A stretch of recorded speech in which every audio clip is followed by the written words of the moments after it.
now you're so demanding because you're so inspired. Shelby, drink mine. It's not mine either. This is It kind was of mine, funny. I know how to When shove I it. first saw that, I wrote that didn't have any complex chords at all. I wrote it when I was like, I don't. Now, if y'all happen to hear me sing, you have to, like the whole, like there you go redemption thing is a very much a metaphor for like everything that goes on on musically with my songs. So that's the way I feel about my songs is that, I mean, it's really amazing how rough and strange they sound when I write them, but the band, Cliff and then the band, take them and make them seem much more than they really are, which is kind of what There You Go's about. So, if it's like I don't even worry that much whenever I sound bad because I know that, that's what redemption is, right? Is they make the good out of the bad. Anyway, so, forget what you know. Feel free to play along.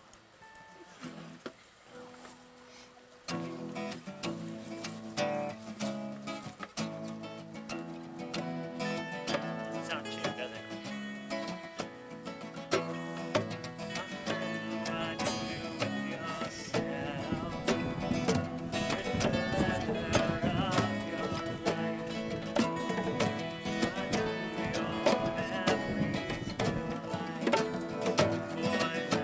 Your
just not want to understand. There is none who see God, no, not one. No, not one. So I am thankful that I'm incapable of doing any good on my own. Anybody got a harmonica? We're all stillborn, dead in our transgressions. We're shackled up, say we hold so dear. What part can I play in the work of redemption?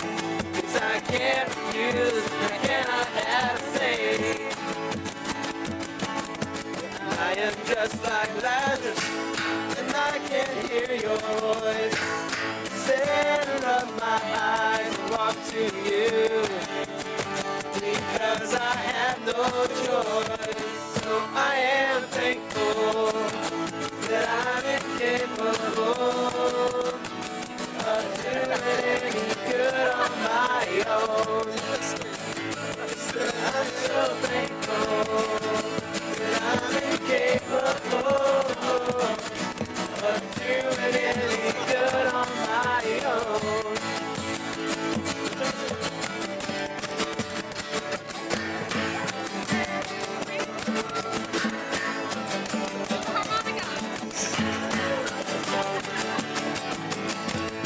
By grace I have been saved.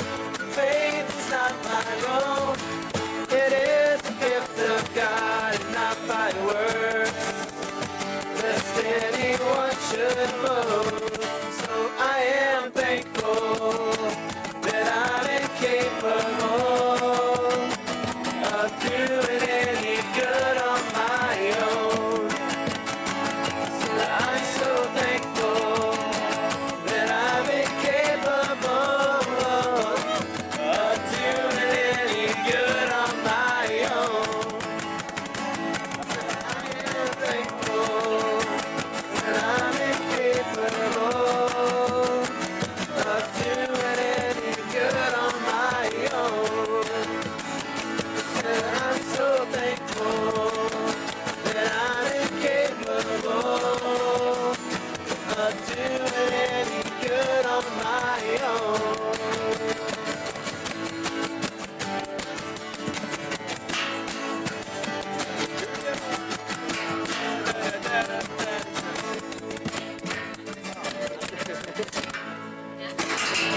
Just like always, if I'm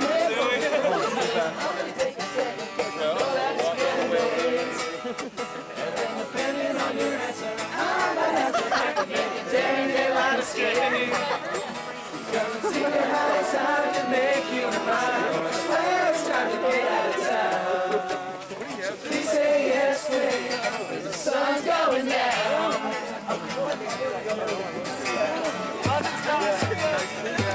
They say London's nice, but it's the last place you want to go. You can catch a Broadway show.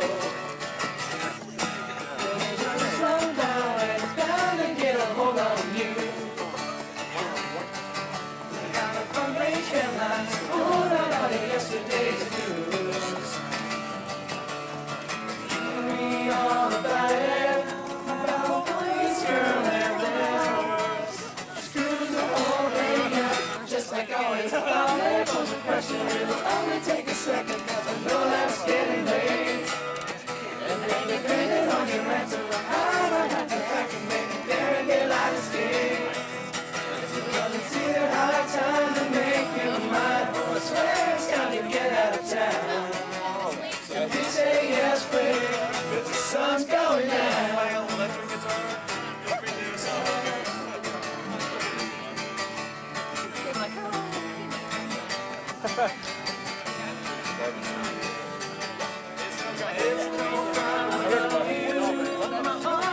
How was the trip?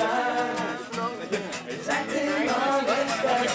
Behavior, if I'm able to question, it'll only take a second, 'cause I know that's getting late. Depending on your answer, I'm about to have to act and make a daring daylight escape.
Word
praise His name forever.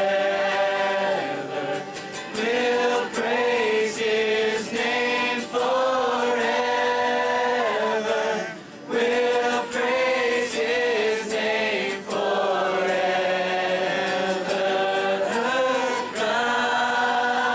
Christ the Lord. We'll give Him all the glory. We'll give Him all the glory. We'll give Him all the glory. Christ the Lord. Oh, come, us adore Him. Oh, come, let us adore Him. Oh, come, let us adore Him. Christ the Lord.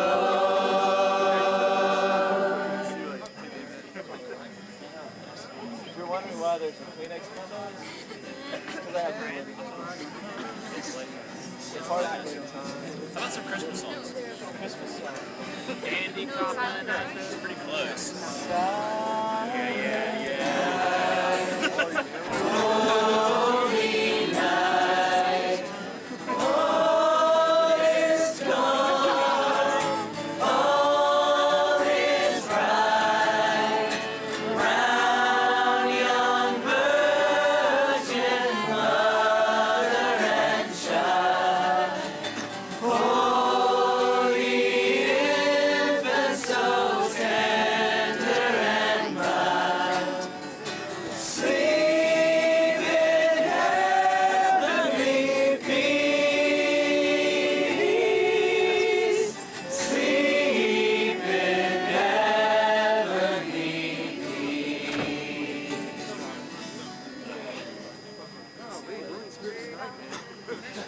Wearing a manger. Welcome to Guild Weekend 1999! Getting warm out there?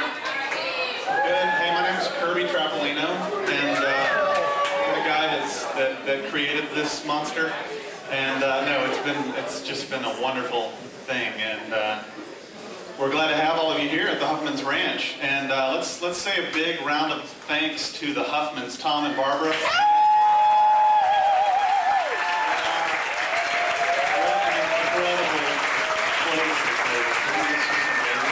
This piece of property is just a beautiful thing. But anyway, I have a couple of announcements.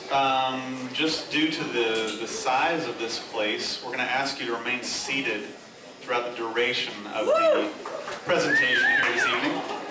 And because if you stand, no matter how excited you get, you're going to have to stay seated because the sound for the people in the back will just all of a sudden go, and they won't hear anything. So it's better to stay seated. Also, please be very careful with the genie lifts. Don't touch them. Don't even breathe on them wrong. The whole thing could come crashing down. That would not be good. So probably don't want to touch those. Be careful. What else was I supposed to say? They have not had much rain here at all since August. So there is a burn ban. So no matter how cold you are, please don't start any fires. And I think that's all as far as announcements. So also just want to introduce to you Andrew Peterson. Gabe Scott, who tours and plays with me. Anyway, Andrew is here because first of all, we love him and we love his music. Secondly, the connection was made kind of through Cliff and his new record label, Watershed Records, who Andrew has kind of partnered up with now and is coming out with his brand new album, which is called Carried Along. It's going to be releasing in stores everywhere on March 21st. And It's going to be a wonderful thing. It is actually, it is so great that it's just amazing. And you're going to have to get it on March 21st. And in fact, I have a little thing that's called grassrootsmusic.com. And we're going to have it like pre-orders starting on Valentine's Day for like $11.88. So, I mean, the list is $16.98. You can go to grassrootsmusic.com and get it for $11.88, so that'll be a fun thing. But regardless, you can get it pretty much anywhere on March 21st, so you just want to keep an eye out for that. That's going to be a momentous day. Anyway, without much further ado, here is Andrew Peterson.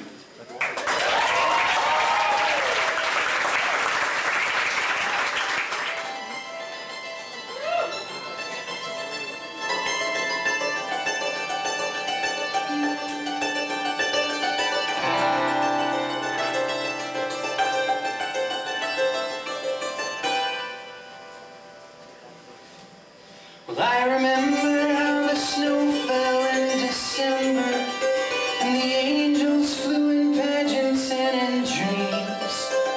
And when I came in at 6 o'clock from a long, hard day of playing, the warmth of Mama's cooking, or was it the warmth of Mama's love?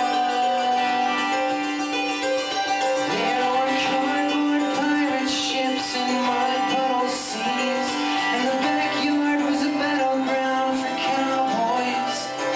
When Daddy drove me out of bed on an early Sunday morning, I remember how he smiled at me and said, "Rise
Thank you guys. Well, how many of you have seen us play before?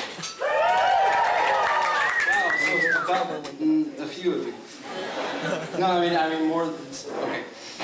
Well, when we were on tour with Caedmon's Call in 1998 in the spring, that was when you guys who have seen us probably saw us. We were in Panama City, and anybody from Florida? Where are you guys from in Florida? Wow. Wow. Well, I'm kind of from Florida too. Well, okay, we were in Panama City, Florida, and we were walking down the sidewalk. One of the days off, we had a hotel room somewhere near a mall. So I was walking back from the mall one day, and I found a driver's license on the ground, and I picked it up and looked at it, and the name on it was Jason Hansberry Brown, and I thought it was kind of a very poetic, lyrical sounding name, so I decided I would just keep the driver's license and hope to write a song about it sometime. And it had holes punched in it, so I don't think Jason missed it.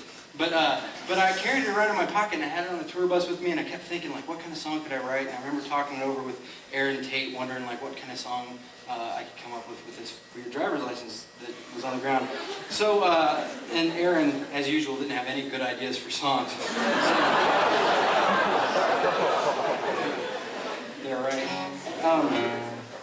So anyway, without talking too much, this is the song that I ended up writing about a year and a half later, and it's called Love Enough for the Taking. I gotta take this up. I'm sorry. I met a man on... This mic's really low too.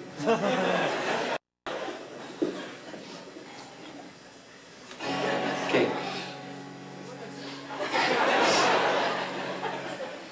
I'm usually not this neurotic about a mic stand, but this one's bothering me with the lights on it and stuff. I met a man on the beach out in Panama City, which is not true because I didn't meet him. I just found his license. Actually, this whole song is completely fabricated. He was haggard and worn like a slave. He said his life had been sweet and that he wasn't quitting, but he knew that today was his day. He said, I have wandered far to yonder ocean. I have drunk from every fountain in this world. I have turned each mossy stone and found myself alone, but I believe there is love enough for the taking. Well, he sat down in the sand and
I saw this boat appear before my eyes.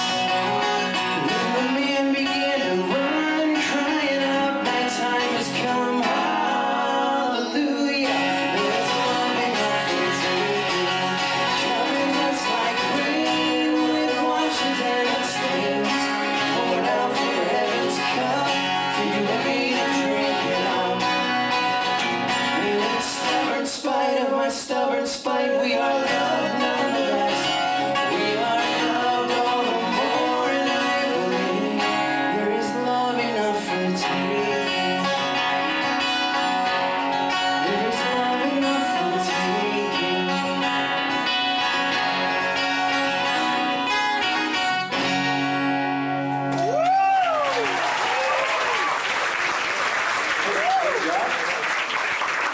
There's whoever's back there, can you turn my guitar super way down in the monitors?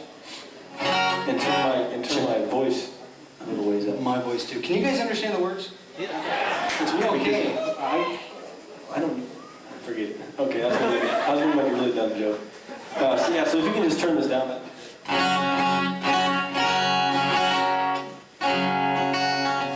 Check. Thank you. Oh, see what happens is when you feel like you play really bad, then you pretend like the monitor mix isn't very good. Not you, I mean me too, because I complain too. I really promise you I didn't mean it like that. Gabe is tender. Nice to meet you.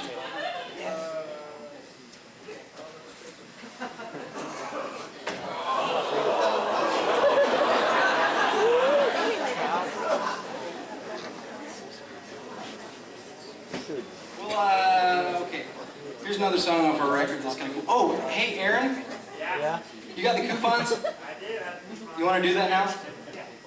We have $3 off coupons for the album in March, and we're going to pass them out to you guys in the hopes that you will not only buy one yourself, but buy several for your friends as well. But no, for real, take a couple of coupons if you have any friends in mind that you think might want it. So, that's all. Just take us past around. Does grassroots music, does it? You don't honor the coupon? Oh, you're already selling it, but cheap. You don't need the coupon. Come on, man.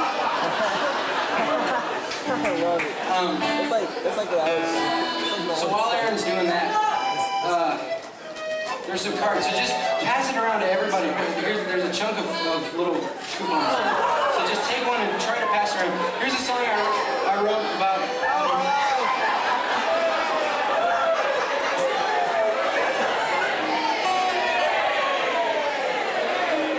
I feel like I'm at a junior high convention and there's a beach ball in the audience.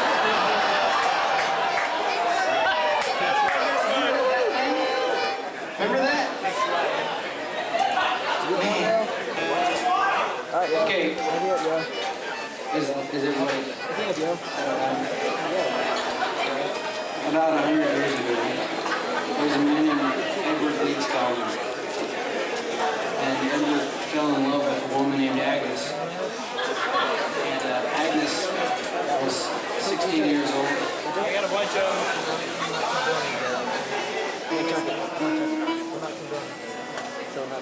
It sounds like I'm just making this up. Just to try to get the children to be quiet. No, but Agnes, this is actually a true story. Agnes was 16 years old, and she said, yes, Edward, I'd be happy to marry you. And on the day of their wedding, she dumped Edward like a rock and told him that he was too old and too poor for her. So Edward was brokenhearted and came to America. This is back in the earlier part of the century. And he came to America and built her a castle out of coral to show his love for her. And he spent his whole life doing it. Nobody knows how he did it because he worked all by himself at night. And ended up moving like 1,100 tons of coral all by himself, and he fashioned this castle. It still sits in South Florida now, and it's a tourist attraction if you go visit this place. So Agnes, the wench, the woman who dumped him, never once came to visit the castle that he built for her. As long as she lived, she never saw it once. And I thought that was pretty sad, so I wrote a song about it.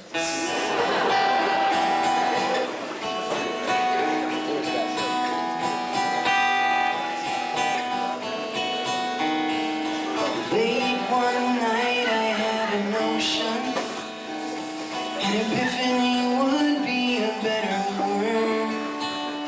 So I stumbled in the dark down to the ocean, and I pulled my broken heart out of the surf.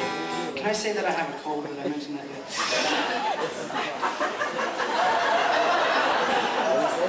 I had told her I did not have much to offer, and I had told her I would treat her like a queen, but I guess I wasn't worth what I would cost her. So the night has brought me to this coral reef. So down to the water I will come, to raise for her this castle with my hands, and steal away before the morning sun. 'Cause I don't need her love to love her all I can. Oh no.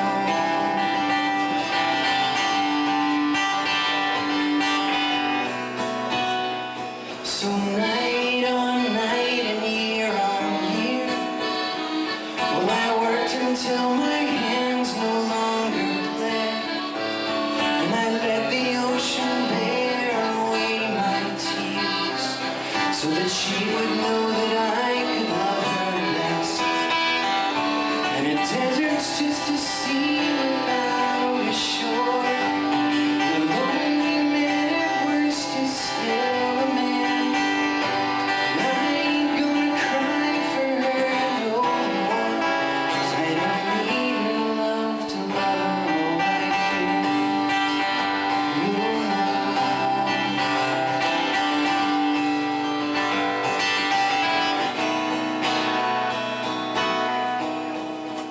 I often dreamed I saw her face among the people who'd come to see the coral fortress I had built. But it may as well have been another seagull, and the castle is there waiting for her still. So down to the water I will come, to wander through this castle on the sand, and steal away before the morning sun. 'Cause I don't need her love to love her all I can. I don't need her love to love her all I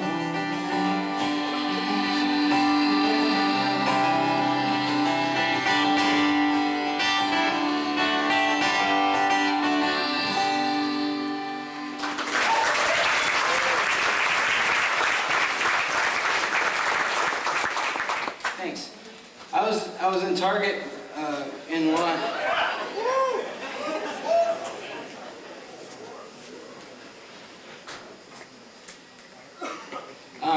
Gabe Scott, by the way, give him a big hand.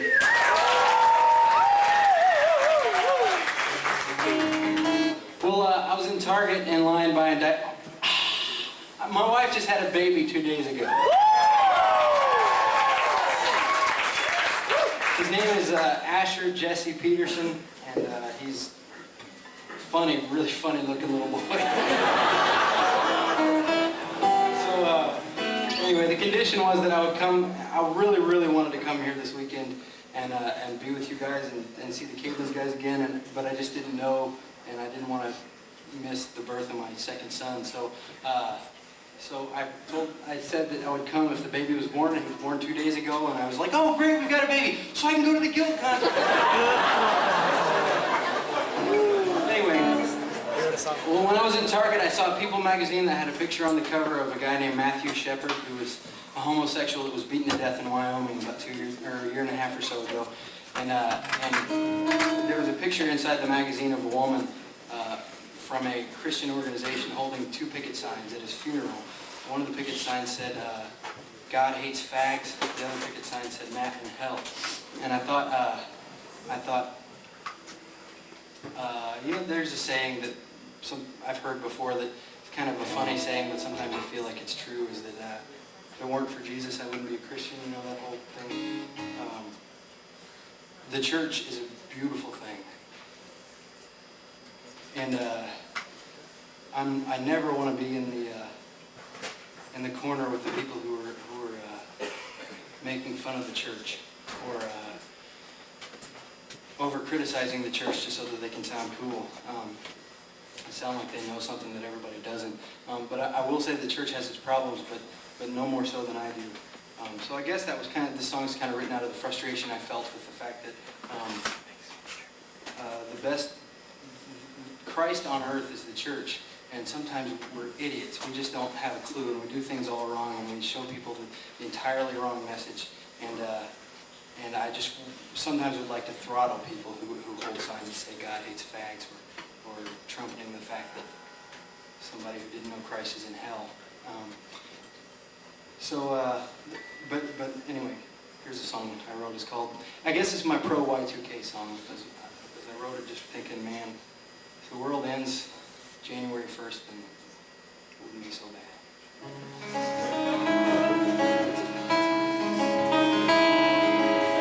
Night in the line of the merchandise store, while they were packing up my bags, I saw the pictures of the prophets of the picket signs, screaming God hates fags.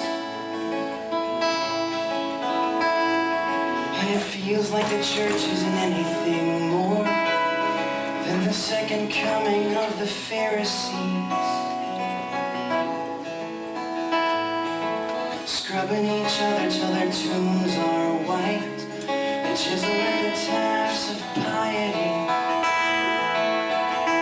Oh, there's a burning down inside of me, because the battle seems so lost,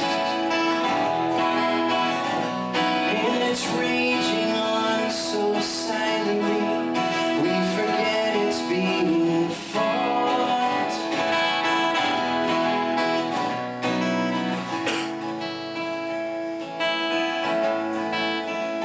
So amen, come Lord Jesus, amen,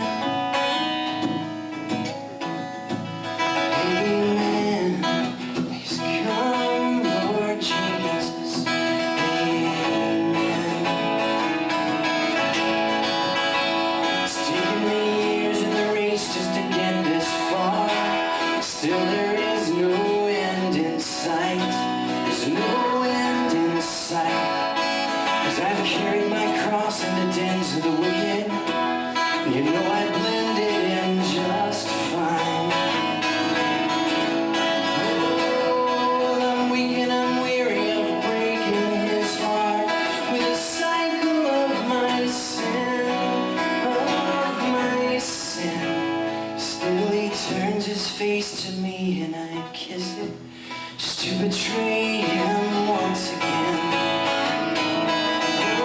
Oh, I've got oceans down inside of me, and I can feel the billows roll, with the mercy that comes thundering o'er the waters of my soul.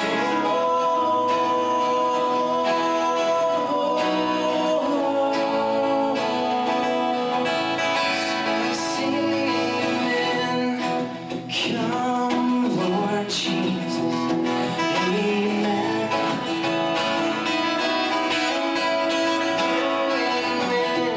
Won't you come Lord Jesus, amen. Well, tonight in the light of the gathering rain, I could hear creation groan, and a sigh rose up from the streets of the city to the foot of heaven's throne. Oh, and the people hear the sound of a sweet refrain, absolution in the fray, in the fray. It tells of the death of the one for the lives of the many, more than any picket sign could say. Oh, so amen, come Lord Jesus,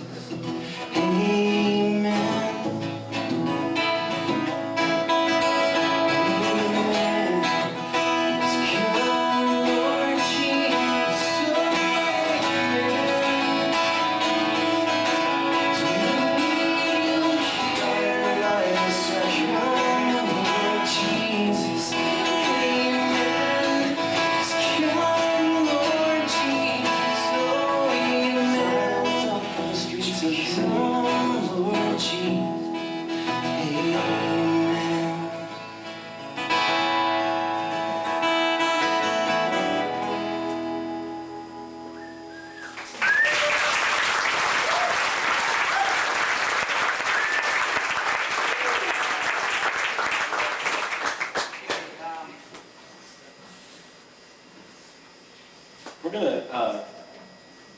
I like it when it's this dark because when we were on tour with Caedmon a couple years ago, they would always have a light back at the board so we could see Christy. Does everybody know who Christy is? She's the tour manager, so she'd always be back there and she'd be like, going, or like one more song. Oh, there she is right there. She's standing behind us with a flashlight on her face. I was just gonna say I like it when it's dark because then we can't see her back there. There she is. We're gonna. You want me to introduce this, or you want to? Okay. Well, we thought we were done playing this for the season, but we're here, and so we get one last chance for this year. But I've got a cold too. Andrew and I worked up a little Christmas medley together, and we get one last chance. And I'll just say this. Growing up, I had a favorite place until I was about 23 years old. I mean, I still have one, but it's a different place now. And it was a living room in my parents' house in Coleman, Michigan, up north where it's cold all the time. And at Christmas time, my mom would decorate the house, really classy. She's a classy woman, and she'd decorate Christmas classy, and lights all over the place, but not annoying, blinking blue and whatever lights. They were classy. And, sorry, that sounded bad towards the people who have blinking lights. But anyways, I'm just going to get to the point because it's not that big of a deal. But I remember that I would just go and sit in the room. And this is like I'd come home from college. And when I was a grown person, I would still do it. I'd go home and I'd sit in the living room and turn off all the lights except for the ones that she decorated with. And it was one of the most relaxing places I can ever remember being, just by myself. And I'd lay under the Christmas tree and look up through it and such. And so I don't know if the lighting guy has any like green and red lights you could turn on, but either way, you could just pretend that you're in my house in Coleman, Michigan. And that might make this a little more enjoyable. Okay. Sorry, Jack.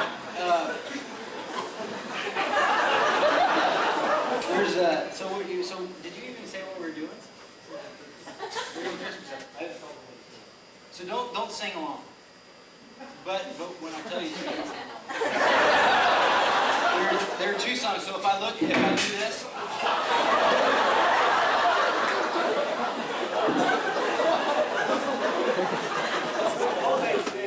We actually get paid to do this for a living.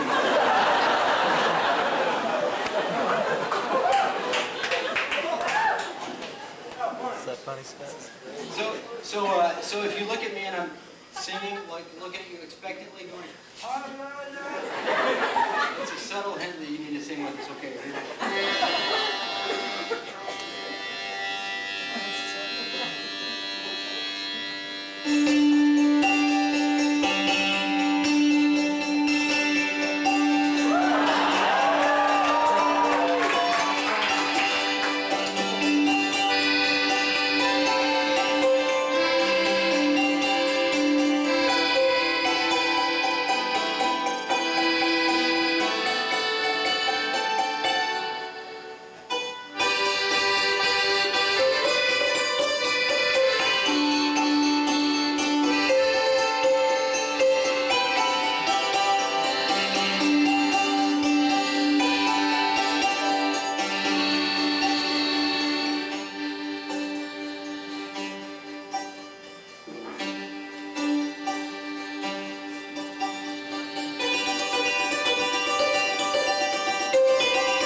really hard to play when it's cold. Amen.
One more song we're gonna do for you. This is another song off of our new CD. Did everybody get a coupon maybe? Did you guys get a passed around and stuff? Okay, well March 21st the coupon comes out in stores. We're really excited about the record. Glenn Rosenstein, who's the same guy that produced 40 Acres, is the guy that produced our record and did a phenomenal job as he did on the last one. And made me sound good, kinda, which is nice for a change. Took me just, anyway. Okay, so one more song. Thank you guys so much.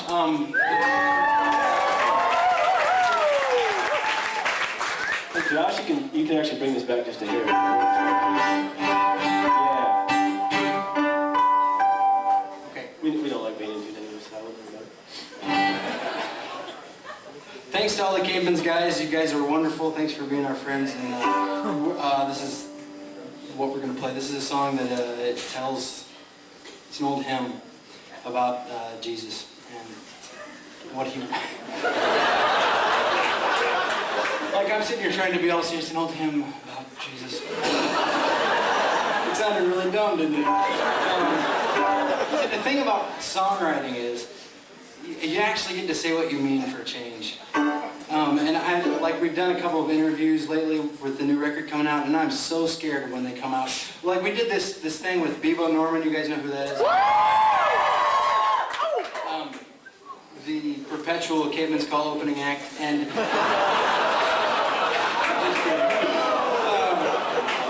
I'm just saying that because I'm jealous. But Bebo and me and Cliff Young were doing this video to promote the new label, Watershed Records, and we're sitting there in this place talking, and she's interviewing us, and I saw it afterwards, and I thought at first I blamed it on the guys who edited it because I was like, man, they just took the dumbest crap that I said and put it on this video. And meanwhile, Bebo and Cliff, like the consummate artists, are sitting here just talking, oh, and this and that, and everything they say, not in a bad way, everything they say is like stuff that I want to remember for the next interview. Because everything I said on it was just dumb. So I guess what I'm saying is, and Aaron Tate is the same way. Every interview he's in the magazines and stuff, it's so smart. So that's, I guess what I'm saying is that I need to shut up and play the song. This is called The 90 and 9, and tells the most beautiful story there is.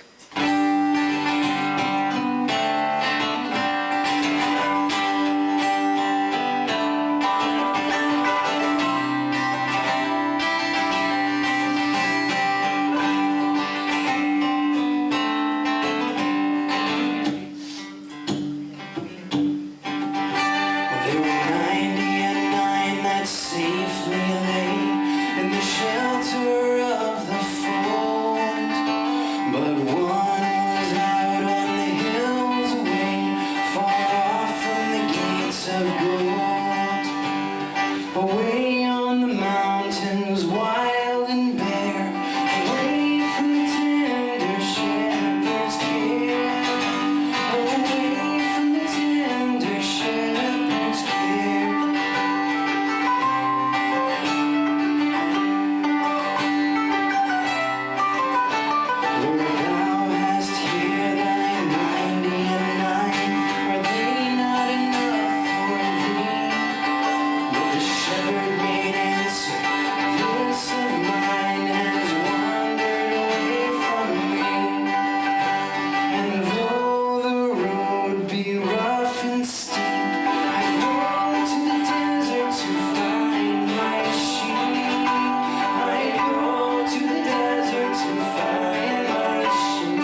hard to feel my knees or my ankles.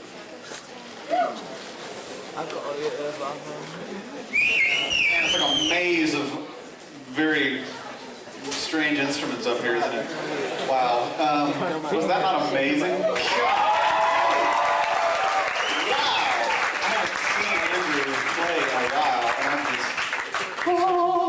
That was amazing. Anyway, I think what we have now is our dear friend, Robert Hurley, who we have known for several years, and is a very sort of trusted elder Christian brother that we have been in several Bible studies with. He's led several Bible studies for us and that sort of thing, and just love him to death. And he is here tonight to speak a word from his heart, and so just let's hear what he has to say, and about a round of applause for Robert Hurley. Is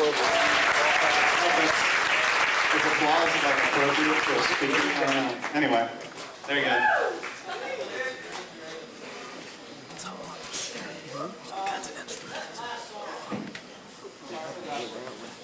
That last song ticks me off because it makes me mad that I didn't learn to jig. You know what I'm saying? I mean, it doesn't say just, and you can't do it. And then I want to go back to Ireland. I want to learn how to jig. I want to dance. I want to have fun, but we don't do it. So we got to learn to jig. And that other song, when we were singing just a while ago, reminds me why I like music and Christmas, because it reminds us when we sing those hymns that we know more than we can say, that there's a lot going on. Any child that has known Bethlehem knows something is going on, and something big's going on. Whether they can put words to it or not, they know something's going on. I was recently just ordained as a pastor, and I had one of those pastoral days that kind of a test of fire. I was on minister on call. When you're a minister on call, you got to wear a little beeper, and something tragic happens, and you got to go take care of it. And you're just hoping the whole time it just doesn't go off, and but it does sometimes. But before it went off that night, I was at a parade, and we backed up these things where floats were going by, and my daughter, 2-year-old Annie, we call her Bug, was playing on the bumper. My wife Tricia was there holding Chunk. His name, and that's little Robert, little Kate, and he's 7-month-old, and we got Chunk and Bug. Anyway, Bug is just, she's an accident waiting to happen, and it happened. And so I was about to leave, I was going to the front to open the door, and then I heard Tricia scream. And I've never heard her sound like this, but I knew intuitively what it was. It was like something's major happened. She goes, "Run!" You know, and then you just freeze like, oh my gosh, something terrible happened. Well, anyway, I run to the back of the van, and Annie is laying out on the back. She had fallen and hitting her head and shoulder on the cement. And you know, as you know, forget being a pastor, you're just trying to say, as a parent, you know, what to do in this situation. And usually if she bumps or something like that, you know, it's a loud cry, you know, and she's okay. But this one was like wimpy. She was hurt. And so you picked her up, and she's really discombobulated. She's just, you know, there, and you get worried. So, well, take her to the hospital just to check it out, make sure everything's okay. She didn't, you know, she wasn't knocked out. We get to the hospital. Anyway, the nurse gets there. She starts throwing up. You know, you can just see we're even more anxious as parents, you know, and just, oh, you know, what's going on? I'm holding Chunk, and Annie's there, and it's kind of like. But the nurse is really laid back, so it's kind of giving us a sense of, okay, this is cool, we're going to make it. She sends us to the waiting room, which that's a good sign because we're not rushed anywhere, and she's okay. And so Bug is in Trish's arms, all kind of cuddled up there, not doing very well. And I go over and I said, you know, we just said a prayer, and we prayed to Jesus, and da-da-da-da-da. And her favorite video, we don't watch many videos, but her favorite one is, she goes, Baba Better. And it's the one of the little drummer boy where the little Baba gets run over. You know what I'm talking about? And then they take the little drum, plays a song for Jesus, and the Baba gets better. She loves that. Anyway, And she looked at me after praying, she goes, any better, you know? And it just broke my heart. I mean, the faith of that child. Everything ended up okay, but it was like, man, this is wild. Well, anyway, later that night, this is the paradox of the evening. We got a young child, Baba, head, beeper goes off. Oh my God, I'm a rookie pastor, so this is all new to me. So I'm going, oh gosh, you gotta call hospice guy dying of leukemia, 75 years old. He's within just hours of his death. Gotta go. So I go in there and walk in. And when you walk into a situation like that, it's a humbling thing because when you enter into people's lives, it's sacred ground. And everybody's there, and I walk over and I hold the man's hand, and he's looking. He can't talk. He's looking right at me, and he's asking me stuff that I can't answer. I can tell in his eyes. I'm just looking at him, you know. And all I can do, as best I can, is communicate the love of Christ to him in his eyes and pray for him. The Lord's grace will be there. And as a pastor, that's about all you can do. Both events that they were, from a pastoral standpoint, from a father's standpoint, traumatic, but in a kind of weird sense, filled with wonder. I want to talk to you tonight about wonder and what it means to wonder. And I think this generation has to reclaim what it means to wonder at the gospel. There are a lot of things that are coming in, attractive things that are coming into the church, to even our nation, that basically are attracting us away from the gospel. And the reason is that because we're bored with the gospel. We're bored with Christ. And I kind of want to approach it tonight, kind of be upfront with my thesis and talk about that. My wife is Tricia. We have a wonderful marriage. Been married tomorrow, 4 years, our anniversary. And I just want to give you one hint. A lot of hints. I don't have it down yet, but here's one hint on how to be a good lover. There are things about Tricia that I know about her, that I learn every day, that separate her from every other woman in the world. I mean, I can tell you, I can go through the list, and I can just tell you what she looks like, her likes, her dislikes, her needs. And the more intimate I get, the more I learn about those little things that make her different than every other woman in the world. I will never mistake her for any other woman in the world. There's one Tricia, and I'm madly in love with her. And our intimacy continues to grow. It's a wonder. But I'm not a fool either. If I ever reached a point where I thought I knew everything there was to know about Tricia, I'd be bored. I'd be bored. I know that. The other side of that is equally lethal. The other side of that says, well, you know, those little things about Tricia, that really doesn't matter. I can't know anything at all about her. And that's kind of the spirit of our age. We don't hold truth necessarily as a valuable thing.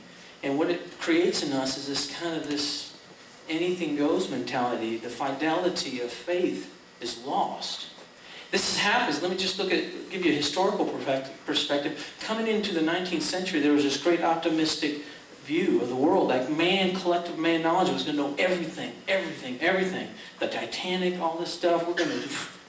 And then about 100 years later, up to 13 days, we're back to square one. We've been humbled by ourselves. We think we could know it all, and we lost the love of truth. But something equally as frightening is happening in our culture and in our churches, is swing over to, well, nothing, you can't know anything at all. Nothing matters at all. And I think that's you see that in our relationship with Christ. I understand the gospel completely. And we yawn at things that angels tremble at. On the other hand, we go, well, doctrine's not important, kick it out the window. And we start doing terrible things in the name of spirituality. Adulterous things. And I want to speak to that. I want to look to a passage in Matthew, and I just want to encourage you here, but also give you some challenging words. This is the temptation of Jesus. You're fairly familiar with it. Let me give you a little quiz before we start. If I was to ask you what the book of Revelation is about, primarily, what would you tell me? You just answer that question yourself. What is the book of Revelation primarily about? Now, if Omega Code popped in your mind, you really need to pay attention to that. Okay? Just do it. Be with me, okay? You need to be here. If in your mind you're thinking, man, end times, stuff like that, pay attention. The book of Revelation is for wonder. It's a revelation of Jesus Christ and about worship primarily. Primarily. That's what it's about. And it's there to cause us to hope and to know that He is coming back someday. We don't know when, but even if He doesn't in our lifetime, that hope and that love is going to call us through this life. And it's a powerful vision that John gives us in the book of Revelation. Well, I think there's some things that we need to look at. I also wanted to say one thing. You know, He may not come back in our lifetime. He may. But I'll say something that I'm not a prophet in any sense at all, other than I profess Christ. And I think that's actually a pretty honorable role. But I think there's going to be a reformation in the next 20, 30 years. I really do. If you study church history, the church is just a wonderful thing. It's organic. It moves. It's a living thing. And there are times in the last 2,000 years where we say, man, the church is going down. If you just look at it, it's going down. It's not how is it going to survive this situation? There's so many weird things attached to it. It's kind of sinking. It's polluted. It's materialistic. It's all these. But all of a sudden, it seems to shake something off, and it just keeps going. And it will until He comes back. Now, I want to suggest for you to think tonight that if this Reformation occurs in the next 20, 30 years, if you are a wanderer of Jesus Christ, you're going to be in the thick of it. You're going to be right there. If you wonder about Jesus, if He creates in you a sense of wonder, you're going to be right there. But there are things that kind of have attached, that we have a tendency attached to the gospel that I think are lethal, and I want to point those out to you from Matthew. It's kind of hard to read up here, but it's all right. I can turn right here. This is the third temptation. I'm going to go in reverse order. Again, the devil took him a very high mountain and showed him all the kingdoms of the world and their glory. And he said to him, all these things I will give to you if you fall down and worship me. And then Jesus said, begone, Satan, for it is written, you shall worship the Lord your God and serve Him only. There's a whole lot here. I don't pretend to know everything there is to know about this text, but I want to point out two things. Jesus was tempted with a shortcut. He was tempted with a resurrection without a cross. He was tempted with joy without suffering. He was tempted on this kind of this glory lust. Let's go to glory now. You don't have to go through this life. You don't have to walk this walk. You don't have to be sanctified. Let's just go to glory now. That was one temptation. The other temptation was, you don't have to be the mediation for me. See, if He would have taken that temptation, we would have had no salvation. There would have been no mediation between us and God. Period. There would have been absolutely no possibility for the salvation of the world. He knows that we needed a mediator. Now, a mediator is someone who stands in between. And I think there's this glory lust today, even in the church, that says, I can be one with God without Jesus. I just can have an experience. And it's not through my faith in Jesus that brings me into God's presence, but it's just an experience. It's just a kind of a Gnostic oneness. Truth isn't truth. The truth is just something you experience. Now listen, don't get me wrong. Experience is an awesome thing. When I love my wife, it's experiential. All right? But it's based on truth and things about her that I know that separate her from every other woman in the world. And when I come to God in Christ, He's the one that I place my faith in. He's the mediation. Let me just give you one example, and I see this a lot. Terms like this that just kind of make me go, well, I understand, because I know your heart, and you're a good bro, and I know you, but don't say things like, worship brings us into the presence of God. That's more Gnosticism. It really is. And I think sometimes we look at our worship leaders as these priests that will bring us into the presence of God. That's bogus. It's Christ alone. Now, if they bring us into the realization that Christ is the mediator and our focus is on Jesus, then that's a good thing. But that's not what's happening. And the reason is because I sense the anxiety that oftentimes this worship experience creates, because it's like, if I'm not worshiping God, He's not there. I'm all alone. I've just got to go from one fix to another fix to another fix.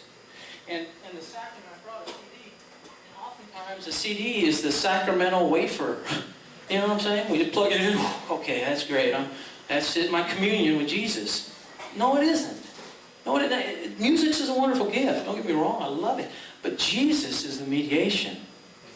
All right? And glory we'll see someday, but we'll see dimly until then.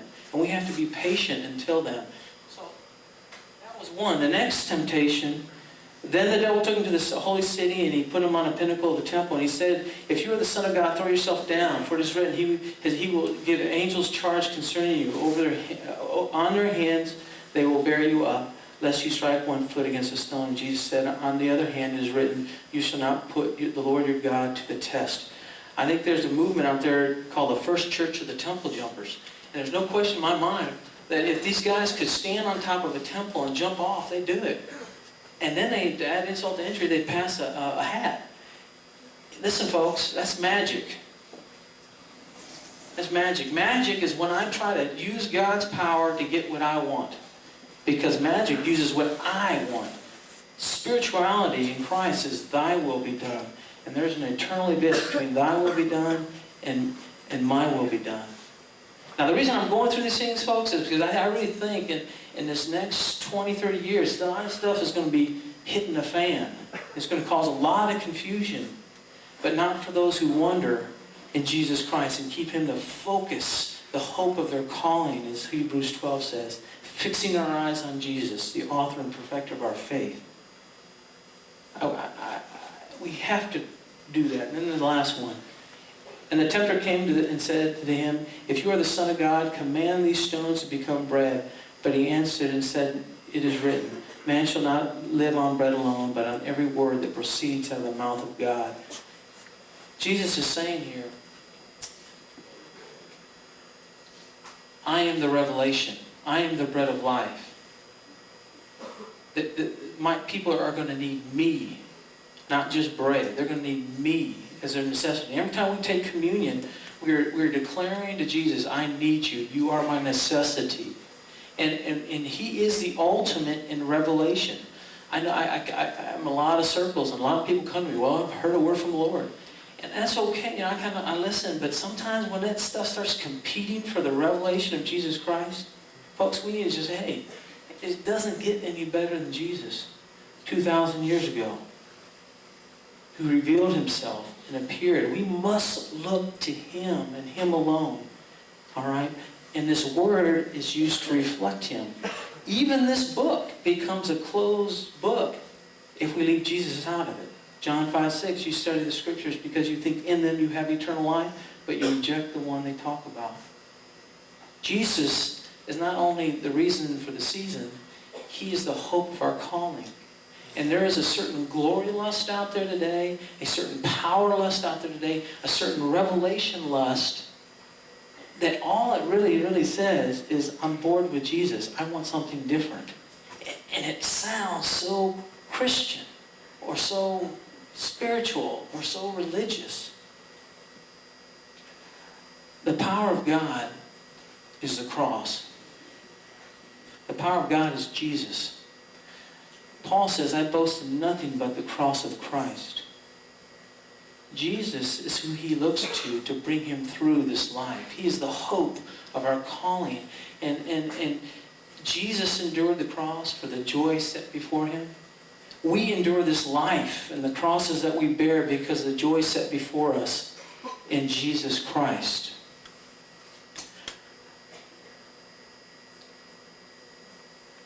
Does the gospel make you wonder? I spent about 6 years teaching kids, just to try to get them to wonder again, because they thought they had it. You know what I'm saying? If you're teaching, when you're teaching, the bullseye for teaching is curiosity. If you get someone curious, then they start learning. The gospel is the same way. It should break us. The Lord Jesus and who He is in Christmas should just cause us, as I look at my wife, like there's still so much to know, but the things that I do know break me and humble me and create an intimacy that words can't even explain. I pray this season that you would wonder about who Jesus is. And I pray that if you haven't wondered about the gospel, maybe you think you've conquered it. On the other hand, don't go to the other extreme and say, well, I can't put words to it either. Let's pray. Lord, I thank you for this crew. I thank you for music that we can come and share in you, in your creation. And then we can wonder, it causes us to think about how awesome you are. Whether we're speaking and singing about you specifically, or just rough times or suffering or anything. I pray you would use all these things, and especially yourself, to cause us to wonder about who you are and what your word says about you. And I thank you for your grace and your mercy and your goodness. And prepare us to be faithful, to keep fixing our eyes on you, and that you will call us home. In your name we pray. Amen.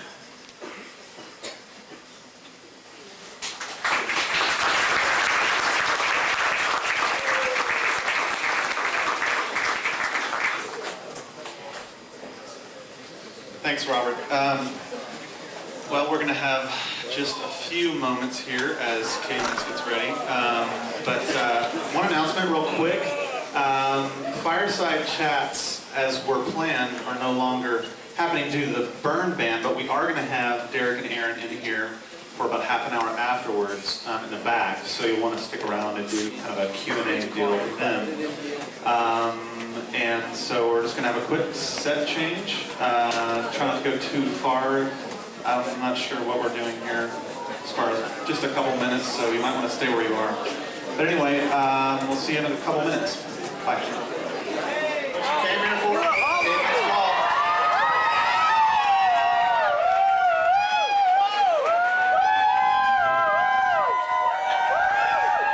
Josh!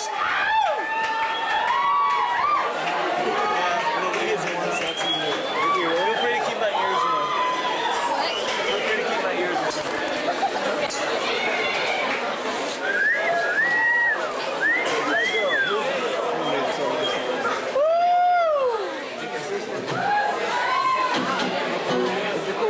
You can do it!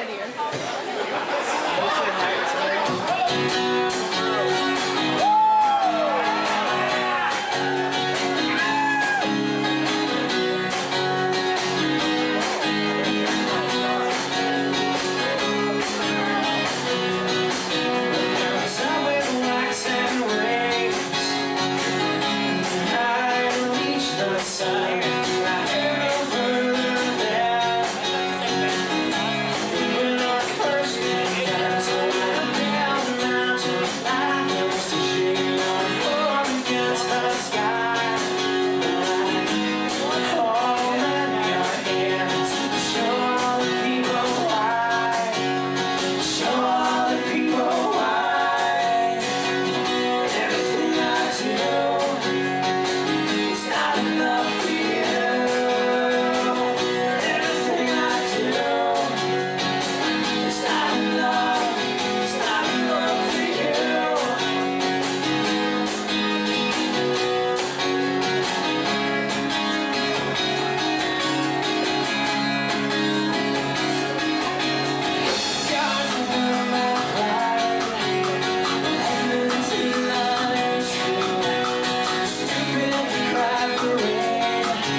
Hi.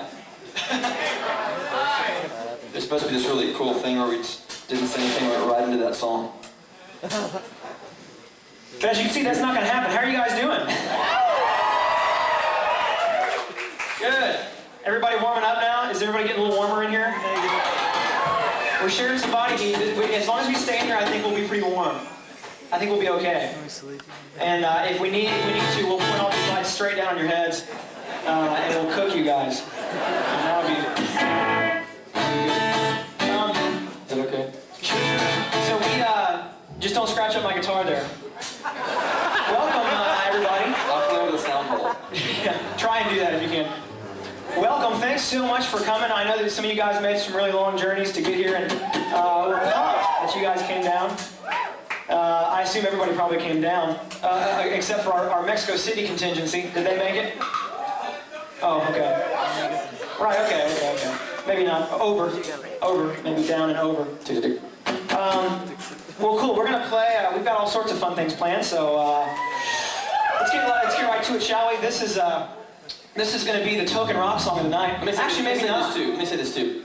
I mean, we're like a small band and we like people to sit and listen and all that, but if you get cold and you feel like, I mean, cold weather usually gives me energy, normally. I mean, you can stand up for a little while, just kind of be aware of your neighbors behind you.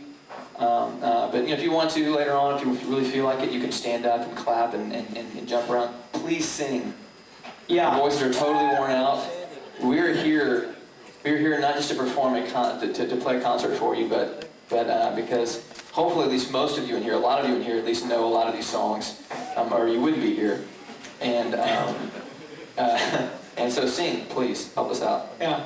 But remember that if you stand up, the spot where you're sitting now, that's probably gotten warm from you sitting there for so long, is going to get cold again. And you're going to have to rewarm it with your bottom. And that's not going to be fun. So you might think about staying seated. I don't know, I just want to throw out all the things to you so you can think that through. So here's a rock song for you, and it's going to actually be one of a couple tonight. Sure. Which isn't normal. But for you guys, we're pulling all the stops out. This is a song called During Daylight Escape.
Page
you.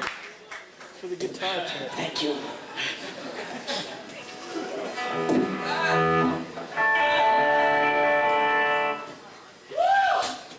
Yeah. You know, that's interesting. We played that song 2 days ago, 2 mornings ago, on a country radio morning show in Houston for 2.4 million people. Yes. It was very exciting. Yes. Between random Christmas carols, we were in from 7 to 8:30 in the morning. We had a friend somehow. It's a long story how we ended up there, but we were on this country radio station, and we played. I played the country version of that song. Yeah. That's not what that was, but that was. It was more like.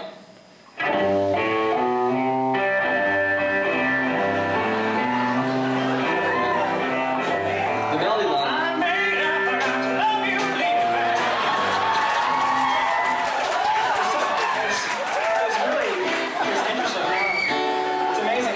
Song in there. Oh yeah. we brought you all here actually this second annual Guild weekend. Is this a weekend? What's the day? It's become more like the Guild evening. I'm afraid. Oh, okay. This is Saturday. We brought you here together to tell you that we gone country. We've gone country.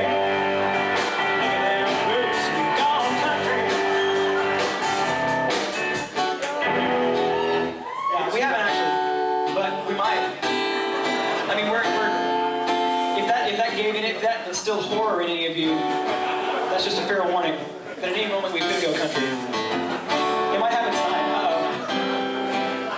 Preacher man says it's the end of time. Mississippi River is going dry. The interest is up and the stock market's down, and you're gonna get mugged if you go downtown.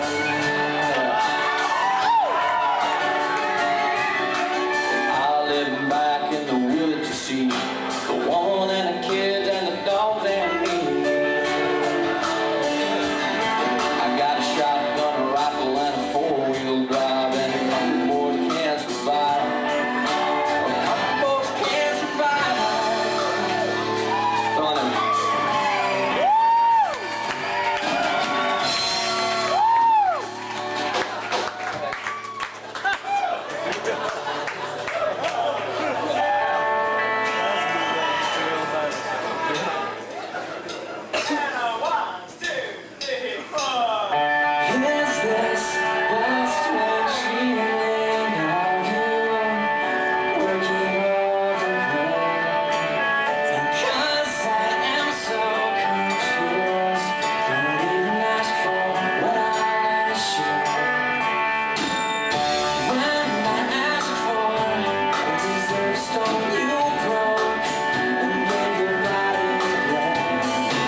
Yeah. Test. I think. Hey, that's something we only do. We only do that to Josh. Yeah, we cut Josh's mic You don't off, cut our not mics. We mine. cut Josh's Yeah, mic off. yeah. You can leave ours on. I'm 27. He's Josh is 16. 16.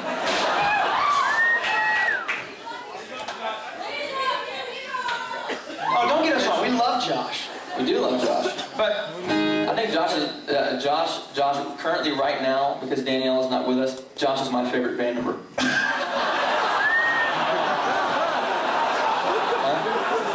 really, that's awesome. Yeah. He's definitely not. Except with the flap hat on. He's making it really hard tonight. He is. He's still my favorite band member, even though he's wearing that hat. Really? If he took it off, he might be more than Danielle. I'm saying because if you love him that much with the hat on, okay, everybody. That's true. Wow. Oh, I don't know what I was saying. Oh, I was gonna say. Let me say this real quick. Yeah, Because take your time. if people are going out to go to the bathroom and stuff, we're gonna play a lot of songs for you tonight. Is that okay? You sure? I know that those of you who brought friends with you, or parents, or whatever else. I know you're probably like, oh, yeah, great. But I'm sorry. This is the Guild weekend. That's what it's all about.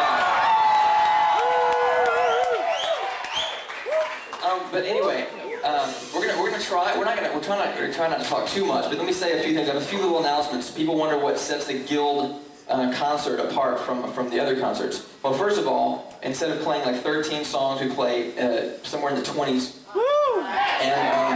And we pretty much play any request that we hear. And so let me say this. Here's what we're going to do. You throw out requests throughout the evening in between songs. Not during songs, but wait until I'm done.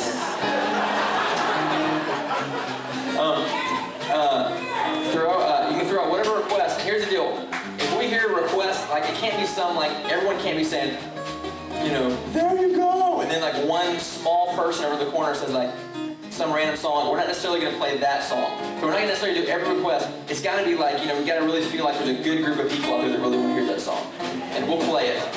Okay? So that, whoa, I'm not done. That's it. All those requests, we're not playing it. I'm just kidding. So that's the deal. So between songs, you kind of yell out requests. And if we kind of hear one over and over again, we're going to play it. Okay? Now, some of these things, we don't know the words, we don't know the chords anymore. So you're going to have to help us out, and we're going to try. Anyway. You didn't hear that, did you? That's one that we didn't think of. They just request. We tried to think of everything they could have possibly requested. Okay, but let me say this real quick. Throughout the night. Okay, and... Okay. Thank you. I was in church choir. Let me say this real quick. This is one thing to the evening. We're planning on re-recording one of our songs that was on My Thumb, Your Storm, and Coffee. There's one song we're going to record for our next national release, which will be out in the fall 2000.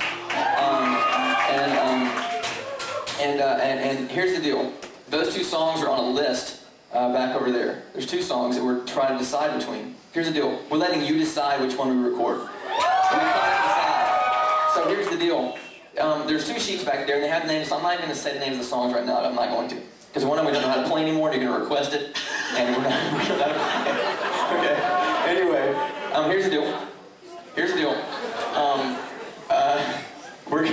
We're going to, there's these two sheets, and they have the two songs in there, and you just put a mark, like a little line, like a thing, and then it gets up to 4, and then you cross, or 5, and you cross it. Or is it 4 and you cross it? I think it's customary to do 4 and cross 4 cross it for 5. Okay. Groups of 5. That's the deal. That's what we're going to do. And so we're going to count it up, and whichever song wins this weekend is the one we're going to re-record. So that's the deal. And you can go ahead and figure out that out there and look at the table. So that's it. I'm done with my announcements. That's just one thing that sets the Guild concert apart. So here we go. Right now. As we catch some requests here, we're gonna think about them, and we're gonna work them in. We won't play them immediately. Because we have to switch around with guitars and all of that. Exactly. So we're gonna, as we hear them, we're gonna think. We're gonna write them down. Right. We're gonna put them in. So here's the deal. We're not starting the request thing until after Derek sings this song. Oh, hey, thanks, man. Which is on the set list. Where's the tux? We have. It's only in Belton, Texas that I wear tuxedos. I don't wear tuxedos anywhere else. I don't wear borrowed corral tuxedos anywhere around Texas. It's the only place I wear those. So as you can see, and we're not in Belton right now, and so I can't wear a corral tux. And you understand, and no one else does. It's okay. I actually have a guild type of announcement from another guild member who couldn't be here. He wanted me to tell you all hello. Richard Okamoto says hello. Yeah. And I talked to him on the phone literally like a half hour ago, and he told me that he thought it best that he didn't come in order to preserve his own life and not to stir controversy. That's what he said. Well, I just talked to him on the phone. So is that going? Hi, Richard. Hi, Richard. Everyone say hello to Richard Okamoto. Hi, Richard. See, Richard, everybody loves you. You have nothing to fear. Anyway, so he says hello. Richard says hello. I told Richard I told you I would say that you said hello, and Richard says hello. And he also told me to say hello to Ginny and to Jane. Right. Where's Jane? Oh, quite the controversy. Where is Jane?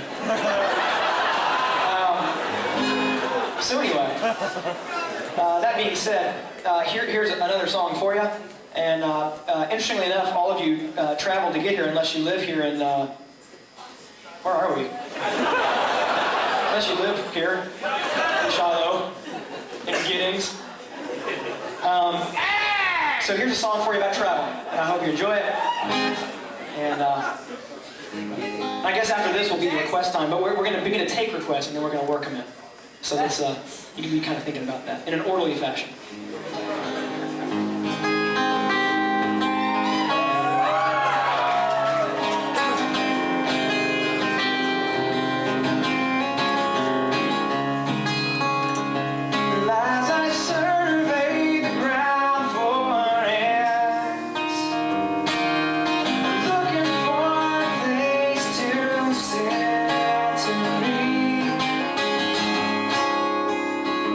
And I'm reminded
I'm hearing them all.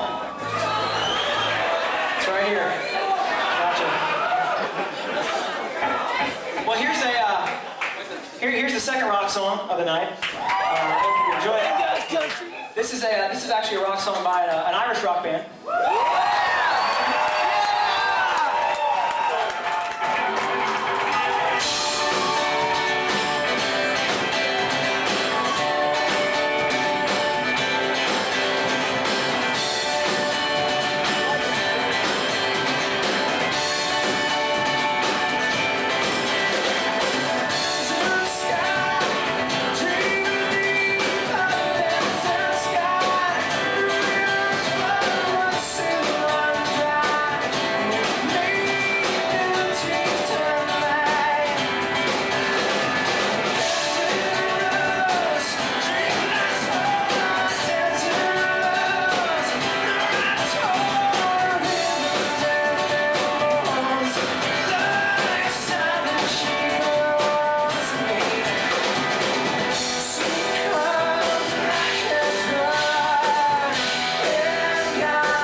I've broken 3 strings already. Yeah! I mean, I can sing as intensely as Derek can, but I can, like, strum really hard. Ladies and gentlemen, Mr. Josh Moore on piano.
Dude.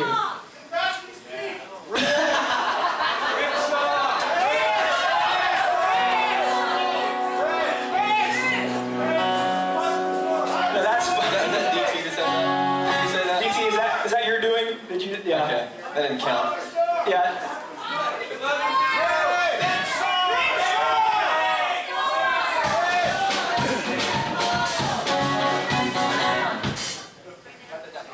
Okay.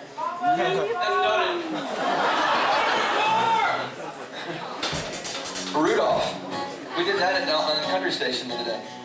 Rudolph! Yeah, in the country station. What did we do? When was that? Yesterday. It was the day before yesterday. Remember, we didn't sleep The other a day, I said.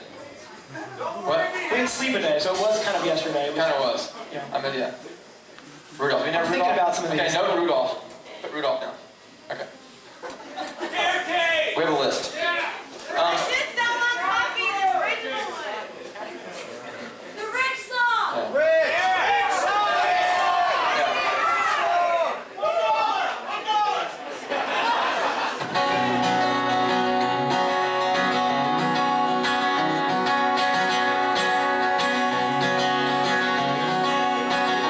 Out on these Texas plains, you can see from million miles. And there's 1,000 exits between you and that state line. About the last time that I saw you, you said, call me Pandora, call me a fool. And I'm thinking it's you, we could do you some good. So drop these scales and take a look. It's 40 acres.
teenage girl music.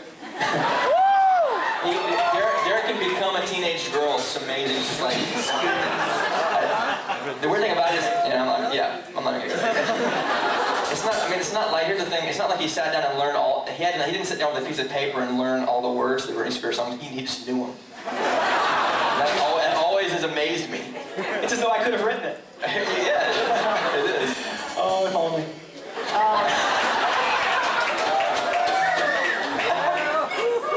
Anyway. Yeah. Is there any, you know, I was thinking, people said they want to hear Potter's Doors at church. I absolutely. Here's the deal. In the stuff that y'all heard on that CD that was from the Austin studio deal, like there's that song. There's a song that called Home on there. Yeah. Only time we ever played them ever. Like we got it on tape. And that's it. It's true. We've never ever played that song any other time, ever. Anyway, so what we may do on that is, since people in here like know Potter's Door, you kind of know it a little bit. Yeah. You know it way better than we do. I'm telling you that. So here's the deal. We might actually ask the man who wrote that song, who's here, Mr. Aaron Tate.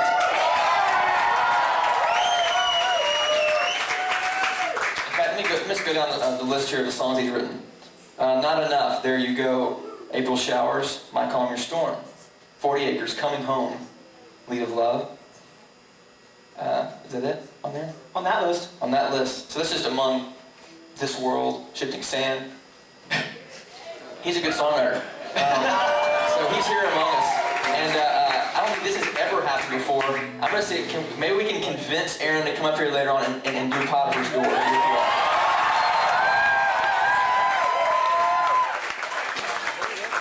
We're going to try to convince him.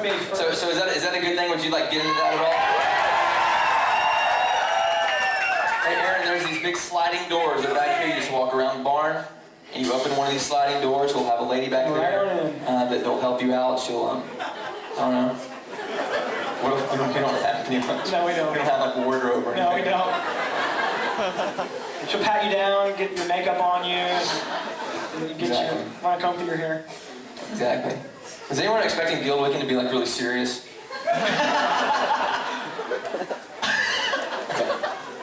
See, you hear us serious all the time, and like you get the serious stuff, and it could go serious, but I doubt it. So I hope everyone's in a fun mood. So we're gonna try to get Aaron up here. Aaron, they want you up here. We'll have wardrobe and the whole 9 yards back here. Makeup. They'll put a hat on you. Me? I don't know, Aaron. Where's there a hat I can put on? You know what's funny? I don't know where a hat. Oh. You know what's funny?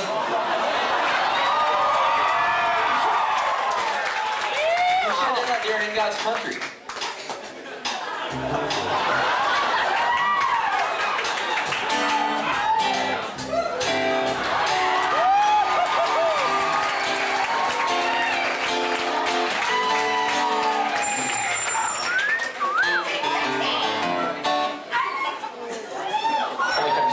My name is Johnny Cash.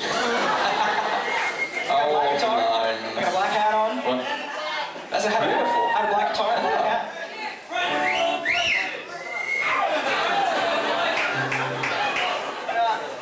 Yeah, I'll see if I can oblige on that.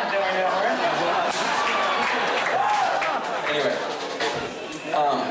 I know it. So anyway.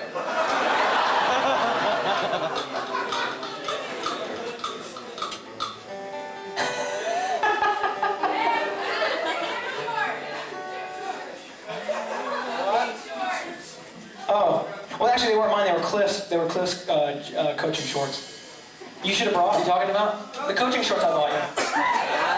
Oh yeah. They were like extra large, and I would do anything to be able to wear extra large, but I can't. I'm like doing like weight gainer stuff and everything. I weigh 145. Moving all on just roots. You showed up in boots. You and your black tie. Everything was. Anybody know the words?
trying to look at the set list.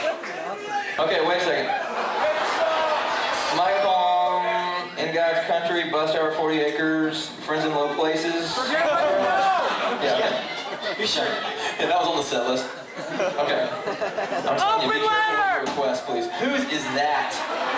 I'm gonna guess DT. I'm just gonna guess DT. Seriously, you're on the front row now, you may have in the back.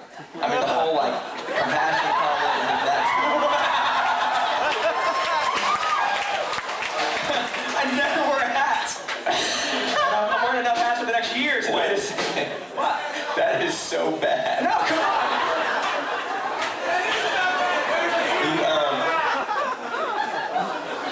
You look like Jack B. Nimble. American Pie! That was a short joke.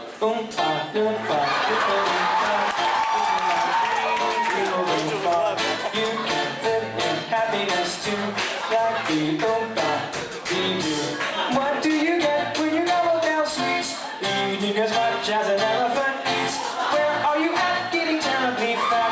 What do you think will come of that? I don't like the look of it.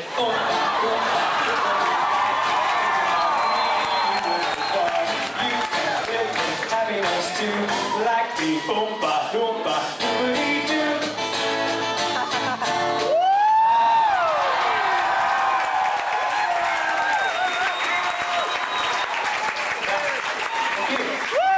Thank you.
me one song, y'all play a song, and then while you're playing that song, I'm going to be over here, I'm going to go through the chorus.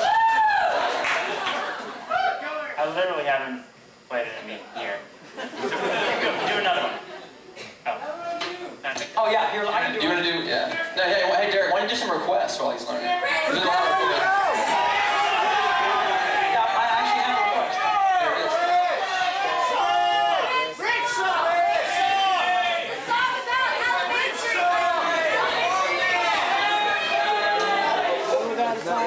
Remember back there as well, there's two songs back there, you gotta vote on which one you want us to record. Just reminding you.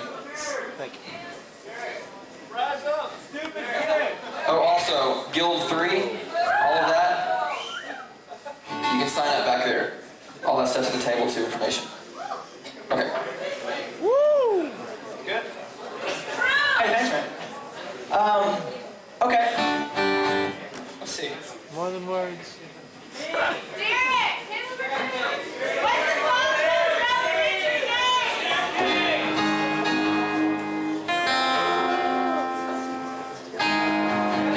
Okay, this is actually by request, and this is beautiful. Thank you for letting me. You got it? Oh, he's okay. Let me say something real quick before you even go into it. Yeah, oh yeah, please. I'm trying to let him know what's going on. Yeah, tell me Because I'm what's going so on. unorganized, and we are unorganized, but I'm trying to kind of get this. Here's what's happening. Another thing that separates a Guild concert from every other concert is you get to hear a lot of our songs before anyone else. So what after this hoopla that happens here and Derek's whatever he's doing, and then Aaron's going to come up. After the what have you. The what have you. After the rigmarole. No, anyway, he's going to do this thing, and Aaron is going to come up, and y'all are going to sing really loud with him and do the Potter's Door thing, because you requested that. And then after that, Derek is actually going to play a few of the possible songs. What we're doing in this next week is actually demoing all the new songs for the new CD. And Derek is going to basically, for the first time ever, try out a few of his new songs that we've never heard either. So I'll be in the back, listening as well, taking notes. Right. You will be? No. No. Okay, well here, I'm gonna hold this then. Hang on. I'm gonna play one in a minute. All that being said, but before I play this next song, this is very exciting, and if any of the other band members are in the room, you're going to want to hear this. I discovered about a month ago that there's a word in the English language, and I don't know if it's English.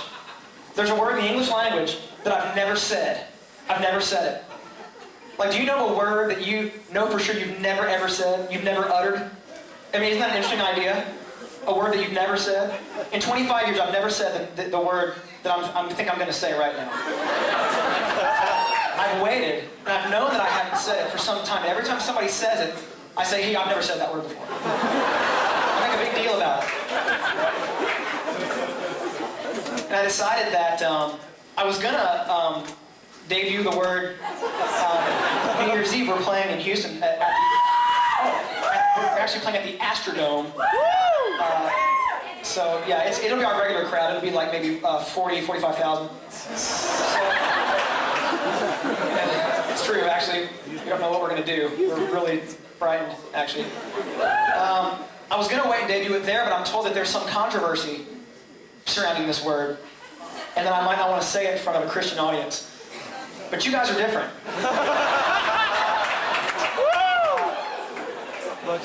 And you'll understand when I say the word. It's not lewd. There's always controversy surrounding something in the Christian culture, and so it happens to be maybe not this particular word, but something that this word stands for. So I'm going to say it. I'm going to say it right here. I'm really excited. I'm going to say it for the first time. I made it. Are you ready? I've never said it ever, even in private. Pokemon!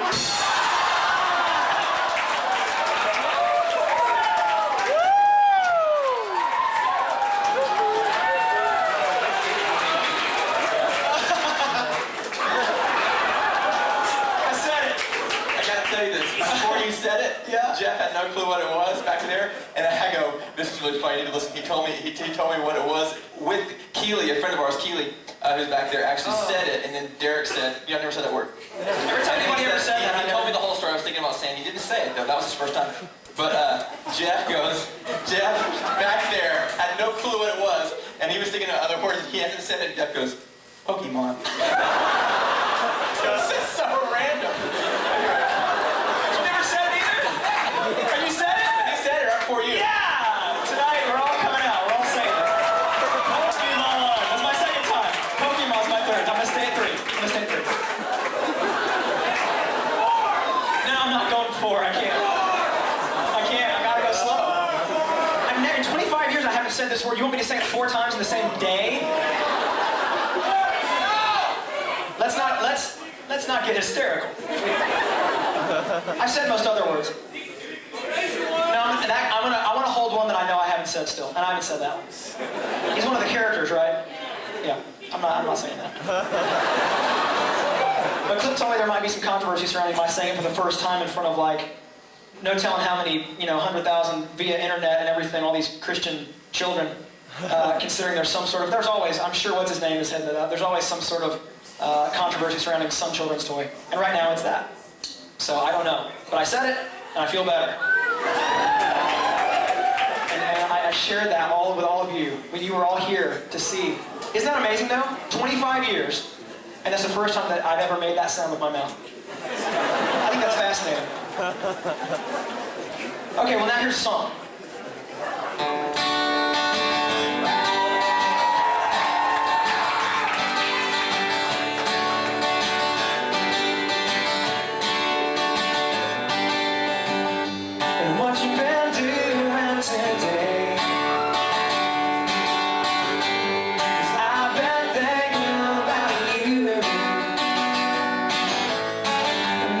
Some you set my mind to wonder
doing? Am I stalling at this point?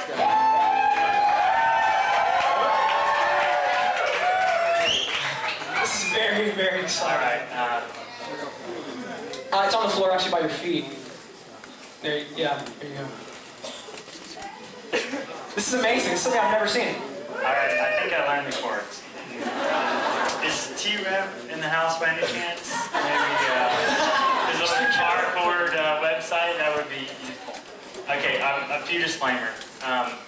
One, the last time I played a guitar that was plugged into any sort of speaker was about 6 years ago when I was playing, like leading songs at a church. Like, what do you call those things? Camps. Okay, camp. Second of all, I'm not sure I've ever been in front of a microphone, like, at the same time, with any intention of singing. And I, see, literally, I used to always be able to say this, I'm never going to be able to say this again. When people will ask me to sing a song, I always say, literally the only people that have heard me play songs are my wife and Clip. And, but now I'm just going to ruin it, because you're going to hear me sing. But I'll do anything for Guild people, right? I mean, okay, and then thirdly, Cliff tells me that because there's no floor monitors, I'm not going to be able to hear myself. So, it's good for me, but you're going to be able to hear me. So, oftentimes people ask me why I don't perform with the band, and I jokingly tell them, you haven't heard me sing, but I'm gonna do my best. I'm gonna sing very quietly. We're all gonna sing together. Be like songmate, like camp, okay? Overhead projector, just imagine it in your mind. And so then my final disclaimer is, if all of a sudden I blank out, like it seems like I've forgotten the chords, and I stop playing, that is the a cappella section that I originally intended for the song. And just a handy note, finally, if you have trouble remembering the chords, this is how I always remember, is that's, it's the same as...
finish a show with. That's not.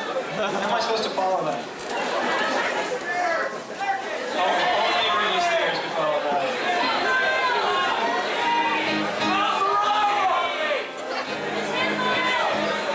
Okay. Here's where the new song portion of the show begins. And Kurt Dahlgren, our marvelous and fashionable kayaking lighting guy, actually fashioned me a music stand out of whatever scraps he could find around here, because I genuinely don't know the words to a lot of these songs, and so I'm farsighted. So better if I don't. I'm gonna really try to get all these right. So you probably don't know these songs, and I'm safe, but I'm gonna give it my best shot. And so I'm gonna be looking at this a lot of the time. So don't let that distract you. And don't distract me.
This is nerve-wracking.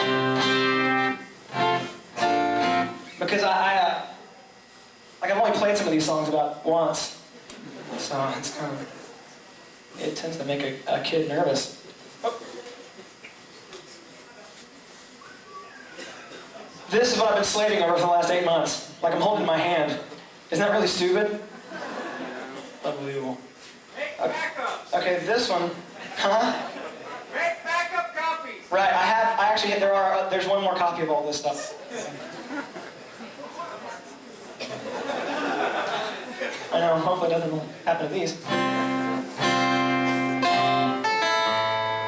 Well, here's another song for you. This is I really am going to have to see this, because I really don't know. I think I'm okay, though. It's taped, so. No. Thanks, though. That was a sweet thing to want to do. Does everybody know Aaron Sinsman? Guitar tech extraordinaire. Also plays a lot of electric guitar. He usually plays with us a good bit. Played with Bebo on this whole last tour. So he's a man of many hats. Okay. Here's a song that I don't know how many of you guys know this. Well, probably none of you, because I haven't told any of you. My brother, who's my only sibling, got married over this last summer. And he's a doctor.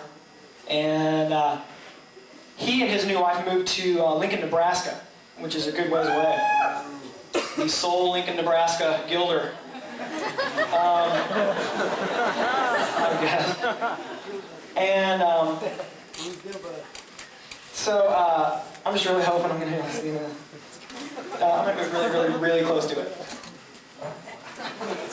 Okay.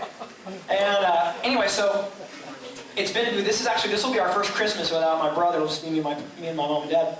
And our family is pretty close, and so this has been tough. You know, he's leaving town and all.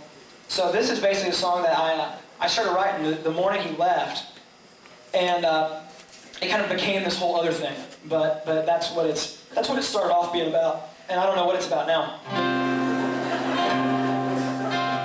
But you can tell me what you think. And so this is a song I really hope I make it through it, because I don't think I've ever really played it all before. I'm going to be glued to that. This is a song called Can't Lose You. Can't Lose You. Name the song. So you're gone. I know you're not so far away. You call on the phone, right on the plane. But that just isn't the same. Yeah, well, that's okay.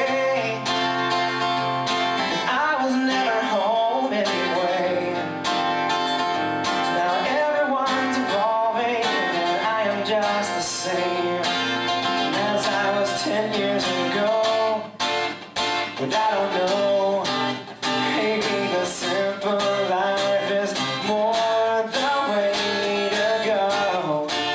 But then again, I'm mostly alone, 'cause I lose the memory. Why? I don't know what to. I know. Okay, see, this isn't gonna happen. This is not gonna happen. This is not the way I will play this song for the very first time. A broken string. Getting a new guitar. Pokemon.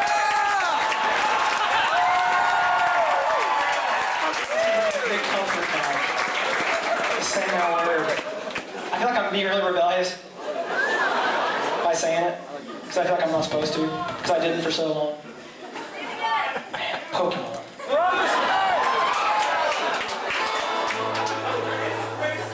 Pokemon, huh? There's grace for me, thank you. It's true. There's grace enough even for my enunciating the word Pokemon. How many is that? 7. The jury's still out. Let me know when you come up. Okay. Okay, I'm gonna do this once more. And I'm not breaking a string this time. And if I do, I'm gonna keep going. Pokemon. So you're gone. Left again. I know you're not so far away. You're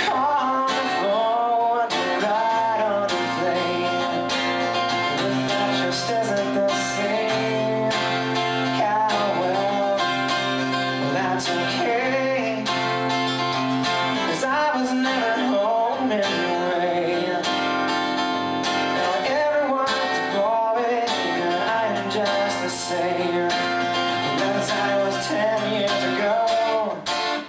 But I don't know, 'cause maybe the simple life is more the way to go. And then again, I'm mostly all alone, 'cause I'm losing memory. Why? But I know I can't lose you. Maybe my time will come. But I know I can't lose you.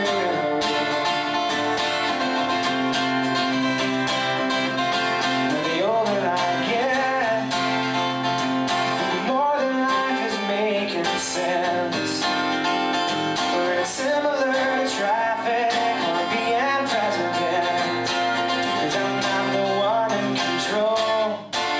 You grab a hold, and I'm just a hammer helping to nail the future down. But it's getting hard to watch my friends leave town. 'Cause I'm losing memory. Why? But I know I can't lose you. No. Maybe my time will come. But I know I can't lose you.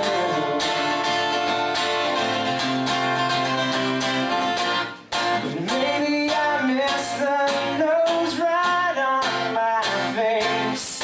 Was just past it. And maybe I have the gift that everyone speaks so highly of. It's funny how nobody wants it.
Okay, now that that's over with. We're gonna actually, I think we kind of worked up a song for you, another new song. And so the band allegedly knows this one. Huh? Allegedly, supposedly. So we're gonna actually try to play this for you. And this is a country song. So yeah, a mixed reaction to the country song. Let's see if I can find it. Oh, here it is. So yep. What's that? Can you what? Oh no, I don't think this is already country, so I don't need the hat. The hat makes any song country. I don't want to use the power of the hat for a song that's already country. You're wasting of hat power. Okay. So here's a song. For those of you who know me very well, I love talking about depravity. So here's another depravity song for you. This is a song basically about even the best people you know, even the people in the world who do the very most good of anybody, even the saints and all the good folks in the world are truly crooked deep down.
So I don't know how you'd sing along, but if you do know it, you can sing along. And that's almost impossible because I wrote it for Kirk, privately, on the bus, privately for Kirk. So.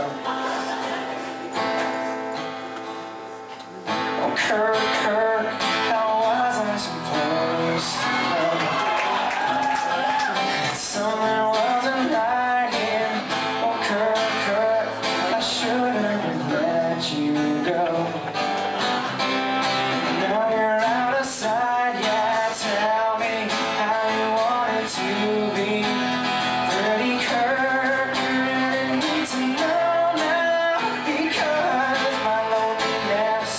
Killing me. Hey.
Whole song. How's the whole song? Yeah. Pretty much, pretty much. Whole Yeah. That's the song. That's the song. lyrics. Let's go!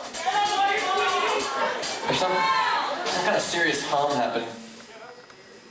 You hear it? I'm trying to seriously hum.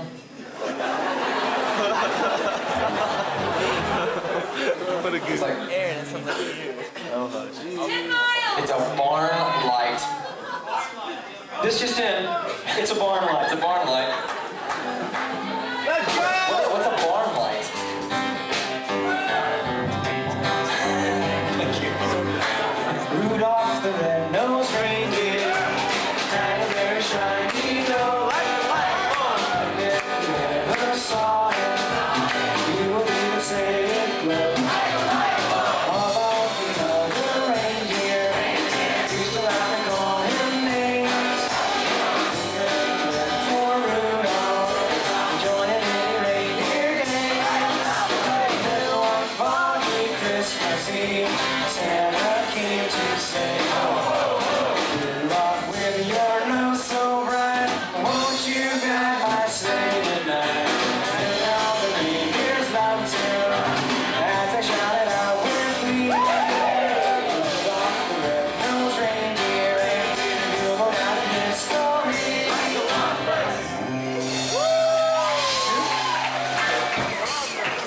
Like Britney Spears. 10 miles. Let's go! Another 10 miles with the blues jam! I don't think I can do that.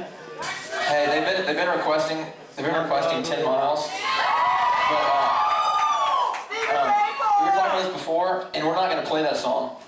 And Derek's gonna demonstrate to you why we're not gonna play this song. I'm gonna demonstrate why we retired it.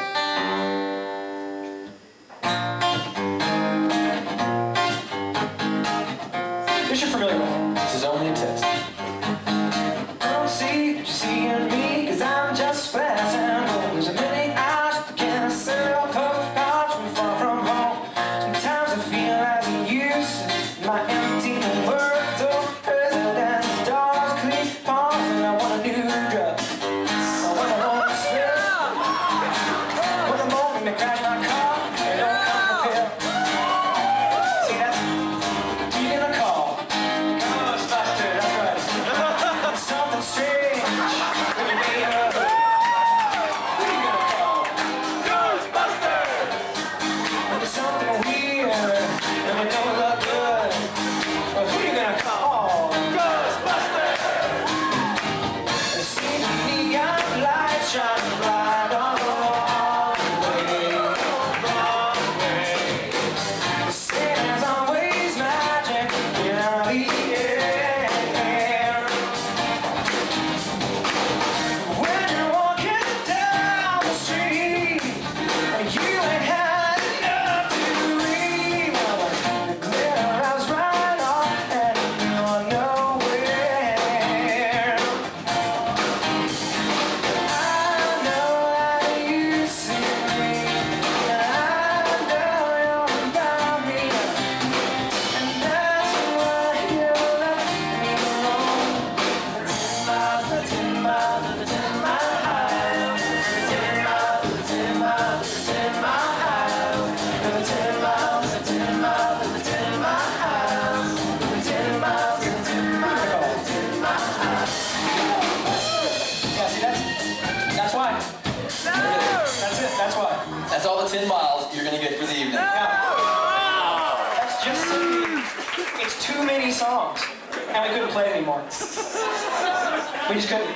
I just don't want coffee. Let's go! That's true. Let's go! It's about 2.5 songs. I mean, there's a few more chords you add in there for the other. You know. I don't know I'm how- sure it may be a full 3. There's got to be another one out there. We just haven't heard There's it. a ton of more out there. I will sing! Let's go! That doesn't go like this. Oh, is that a whole new thing? 2.5 miles. I will Okay. Well, one second. Hold on 1 second. Why is Freebird one of the main requests on this list I have? Is that just like every concert ever that has to be the top request? Is that how that goes? Watchtower! Let go!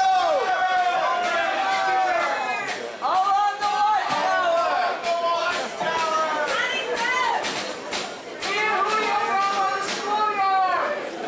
Ian Julio. Okay, hang on. Yeah! Dude, Julio!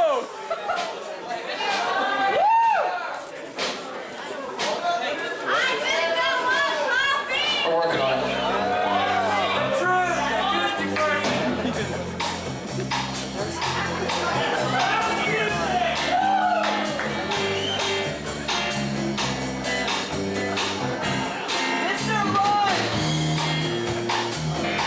This is the request preparation music.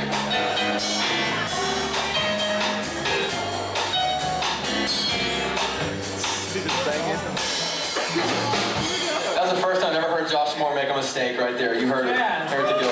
He made a mistake. Besides like not studying and having a $700 phone bill.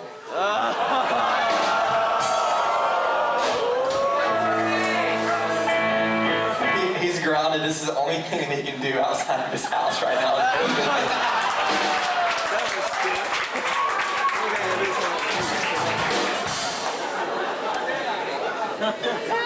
We're taking up a collection for the phone bill.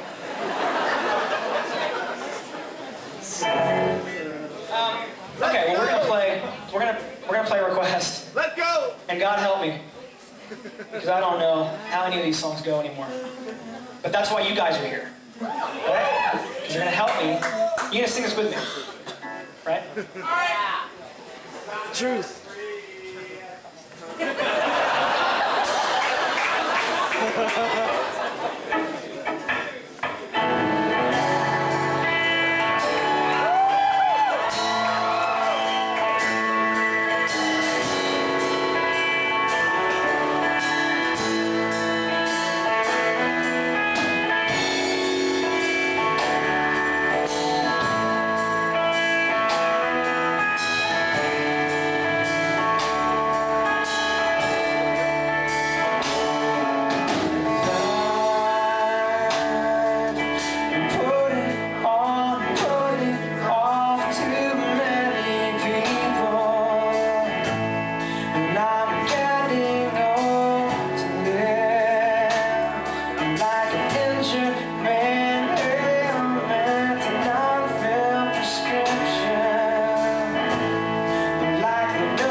Thank you. It's almost been as long that I've played that since it's been since I said the word Pokemon.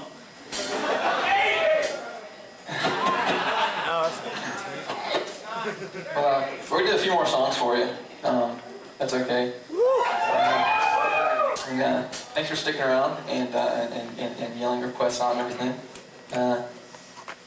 But after this is over, we're going to there's going to be a little chat. It was going to be called a fireside chat, but we're not allowed to have fire here in this area. Just to put a damper on a fireside chat. Exactly. So it's going to be freezing, cold side chat, barn side. No, we're gonna. I believe we're gonna do it in here. In here? Okay. Yeah, so that would be inside chat. It's been a while since I've been up here and talked. See, I would do it in the hay, except that would be the pre-Derek out of commission for 2 weeks due to hay fever chat. And I'm not looking at Josh Moore, I can tell you right now, like Josh was crying last night in here because of the hay. So, man, I'd love to do that, but we can't. No, can't do that. Hey! Hey! Yeah. So y'all keep singing, and do a few more for you.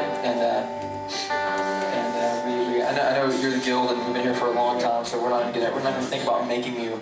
We're not gonna have some kind of cool thing where we're trying to make you like give us an encore or anything. Those are always planned. So we're just gonna play through.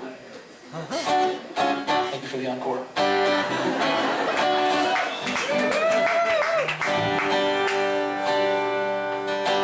Looking back at the road so far, the journey's left its share of scars.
was great singing. Wow. Well, once again, we really appreciate y'all coming. It's an amazing thing to be able to have people come as far as we have. It's a really cool thing for us, and I know it's kind of, we feel responsible to you all in a lot of ways with writing and songs and everything. And I don't know, it's cool to come here and have fun and joke around and laugh and everything. And music is amazing. Music is such an incredible, I don't know, tool. Not the tool, I don't even know what I'm trying to say here, but it's an amazing way to worship God, and an amazing way to lift up His name. But I think it's so much more important today, and just look at, musicians and people around, and if you knew the Christian music industry, a lot of things would blow your mind, and I can tell you, I know there are a lot of you in here that are musicians. I can tell by listening to the harmonies. It's way more important. I should definitely say just as important all the time that we make our lives worship. That we live out worship. We make our lives prayers. We always look at going to a service or going to this, and we're going to go to a concert, and we get this a lot of times that tonight I didn't feel like you led me in worship. Right? Tonight I didn't, whatever.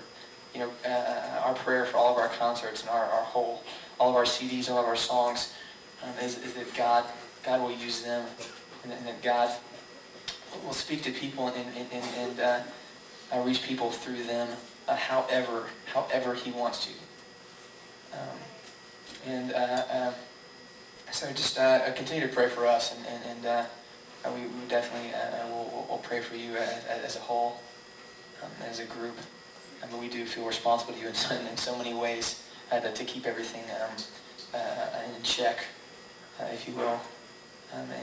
We never try to. We've been criticized for talking too much about God on stage, and we've been criticized for not talking enough about God on stage. And I know there's a lot of bands that are Christian is not a musical genre. There's a style of music called Christian.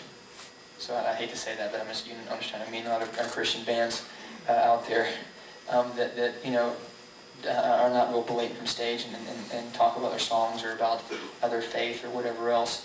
And we hear that all the time. I saw this band, they didn't say anything or whatever. But let me just say that when you live as a group and as musicians, and this is what you do, we live in a tour bus 8 months out of the year, and to have a big, as Rich Mullins called it, a big huddle, pump me up prayer every time before you go on stage, and to kind of make the stage more spiritual than everything else. It just kind of becomes fake and routine. And please continue to pray for us that we would continue to make our lives our ministries, because this, when we're talking afterwards, when we're eating in a restaurant before a concert, when we're at the hotel changing for the concert, or when we're just talking, or when we're rehearsing, when we're tuning guitars, that's just as much our ministry as when we're on here on stage. And this is hopefully just an extension of our lives. And so anyway, I didn't plan on really saying anything. But after singing There's a String, you kind of have to say something.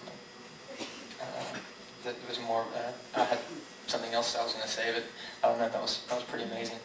But anyway, all that to say, we're all a part of the body of Christ here. This is not a fan club. It's not about us coming in and us performing for you all the time, and are you performing or whatever it is and going around. This is about the body of Christ. This is about community, and we are to build each other up, to encourage each other, we're to challenge each other, and so much of our music and lyrics end up being that, and discipleship in many ways. So anyway, this is just a cool thing to be here. It's an amazing thing, and if you're not a part of a church, if you're not a part of, and you're not committed to one individual church, and you're a church hopper, as I like to call them nowadays, and you kind of go to wherever the best music is, wherever the best speaker is. You're called to be a part of a church. And services like this is not our church. This is not a church. Although this is an amazing thing, and man, for all of us to come together and worship God, I just encourage you to go, man, to commit to a church, commit to a community, a local body of Christ, and just plug in there. We're called to do that. Christ is going to do his work through the church. And so I just encourage you to do that. Well, anyway, we do have a couple more songs. I have no clue what I was saying. But if you got anything out of that, then good. No clue what I said. I have a few announcements here to keep everything light. Thanks for sitting around for so long. I'm dead tired. I fished all night. What am I saying here? Oh yes, a few things. Once again, we didn't play there. I know there's some songs requests that we did not play. Two of them in particular, we did not play those two on purpose because we didn't want you to get how terrible they would sound on stage tonight and say, oh, I don't want that to be on the new CD because that was terrible. But it may have been because we never have played it in 6 years. So anyway, there are two songs back there. Please go back there and vote on those two songs, and vote only once. We'll also be voting for Guild President, Vice President, Treasurer, Guild Body President. Exactly. I'm so exhausted, tired right now, honestly, that I've never had like a wild pass, like a drugs thing, but like right now I'm completely out of it. Do you feel like you may be having an acid flashback? I never ever in my life. Anyway. Is it possible to have an acid flashback without the acid in the first place? I don't think it is. If it is, then that's what you're doing. I hope it's not a flash forward. Anyway. Okay. We can go from there's a stirring to laughter, just like that. That's what I love about the Guild. There's a stirring of acid.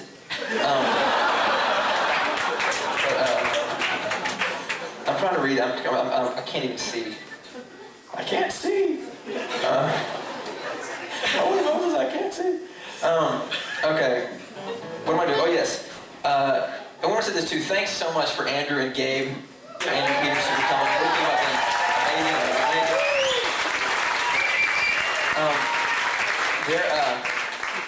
His first national release CD will be out in March 21st. I should know that, shouldn't I? Okay, 21st. And let me just say this. I'm not saying this because I have something to do with the record label. Let me say this. It's an amazing CD. Is it not? Yeah, I have nothing to do with the record label, and it's an amazing CD. Andrew's CD is #1 on my CD thing in my car. Like I'll leave and go home to my wife tonight, and that's the CD. It's #1. Anyway, and it's amazing. But anyway, all that to say is coming out March 21st. But also back there, he has stuff back there. What all do you have back there, Andrew? Are you in here, Andrew?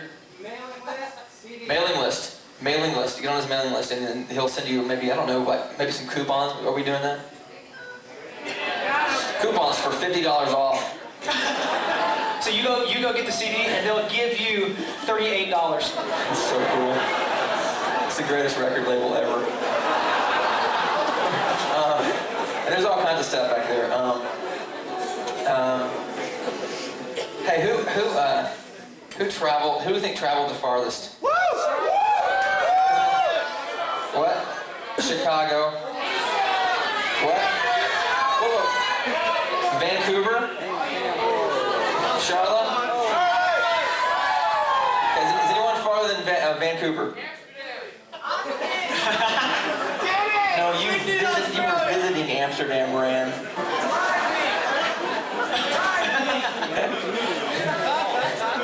This is Rand Russell back here on the monitors. Rand is the tour manager for a guy by the name of Bebo Norman. And Bebo just got back, and Rand was with him. He's a little jet lagged. Bebo just did a little small tour of Holland. So there it is. So is anyone farther than Vancouver? Austin! No, Austin's really close. We're Boston, Japan. Exactly. Is there anyone? Vancouver? Does that win? Okay. 1 year. Free guild for you. Guild membership. Yeah. I think that's fair. Yeah. Vancouver. Current member's back there. She's going to get a whole year guild membership. It's just done. Did you get that? Just throwing that power around. Done. I don't usually do my power like that. One guild. 1 year guild for you. 1 year. 1 year. Anyway, so go back there and tell someone that Chloe said that you can do that. Thank you for coming from Vancouver. It's cool. And from everywhere else. I mean, it's amazing. Yeah, even if you didn't come from Vancouver, that doesn't mean you're not cool too. That just means that girl came farther than you.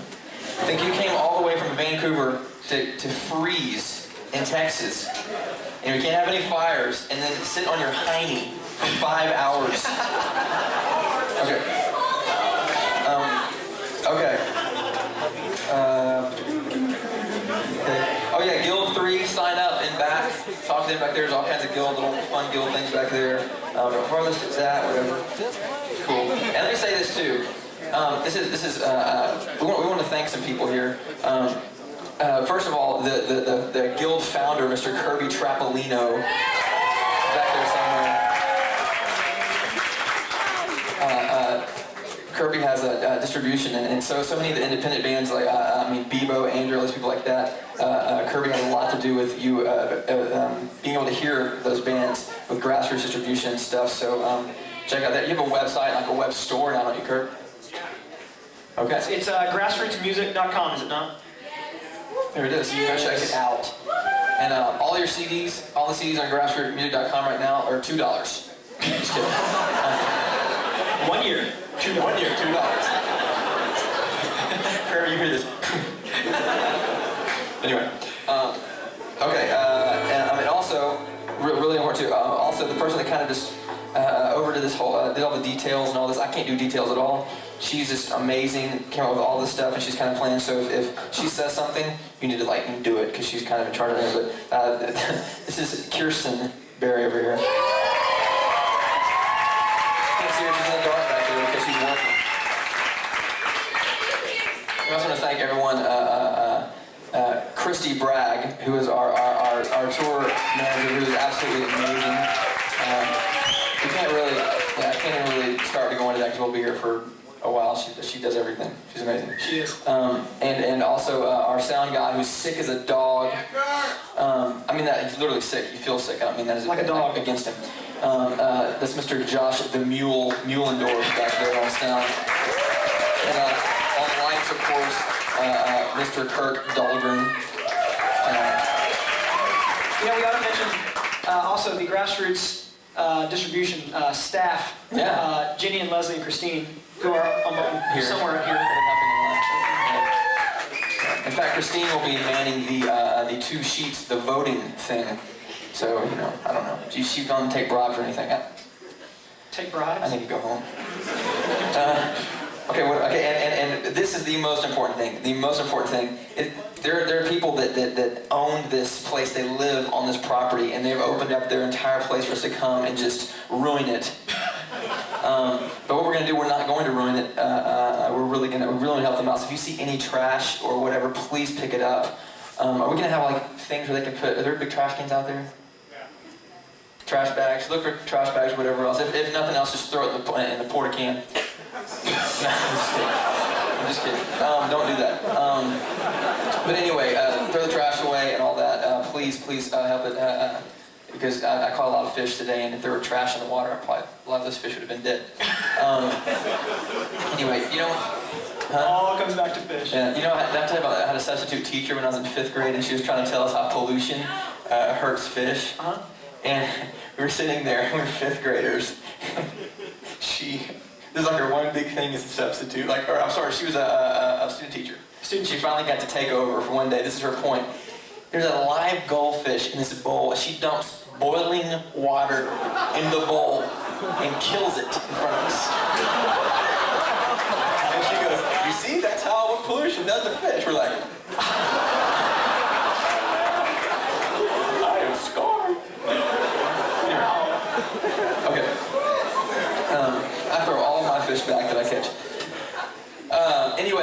let me say this.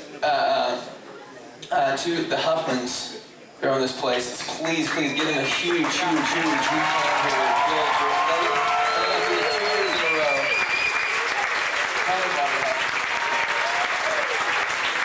And also, Johnny and Kimbra Vaca also, it was their daughter, son-in-laws, and in-laws, and kids, and they're all around here. We're disturbing their life, and they're into it, and they're loving, they're excited. It's so amazing that they would do that. They're selfless. So if you see them around, I don't know if you know what they look like. And Johnny's running around with a video camera.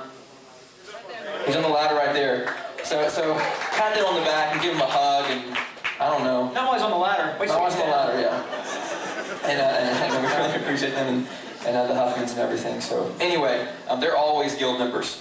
For doing what they've done the last 2 years, they're guild members for life. So they're the only ones. Anyway, we're thinking about making Tex one though. Guild member for life? A life. Is Tex here? Tex No. Frazier. He's in a wedding. Wow. Anyway. Yeah, he is first guild member. Anyway, so thank you very much once again. After this, we're going to have the inside chat with Derek and Aaron, and we'll be hanging around afterwards, so please come and talk. You know what? I want to make a long distance dedication. I'm not leaving anything else. No, you're doing fine. Couldn't be. I've talked what? This is a little dedication. We had a very good friend of ours, a very good friend of the band's, and a very good friend of mine have his 21st birthday yesterday. He spent it here helping clean up and helping build the stage and helping do. He's amazing. He's the boy with the hookups. He's our website. He pretty much runs the website. What he says goes. I don't know where he is. He's in here somewhere. But I want to have a big fat round of applause for the one and only Matt Spinderella Stigler.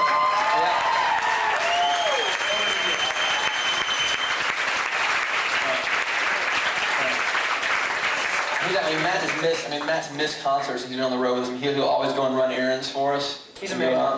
Seriously. If we need anything from the store, he'll go out and do it. He's unbelievable. Matt's a servant. He's a great guy. Matt, where are you? Are you back here? In the corner! He's back over there. You'll see Matt. He's probably someone running an errand for us. Exactly. He's probably serving. So just pat him on the back as well. Anyway, Todd wanted to know if he could ask some questions at the inside chat. Todd, can you ask some questions? Yeah. As well? Okay, good. Yeah, sure.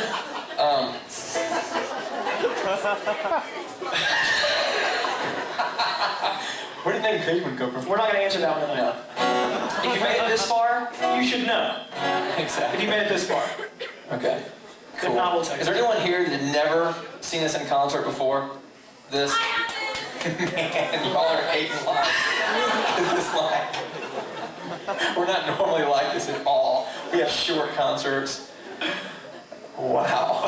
That's terrible. Well, hey, come back again. We promise it'll be better. I could not imagine. They're like, what in the world? Okay, well, we got a couple more songs. Sing along, clap along. Y'all can stand up. Why don't you stand up? You could have stood up. You could have stood up a lot earlier. I told you that.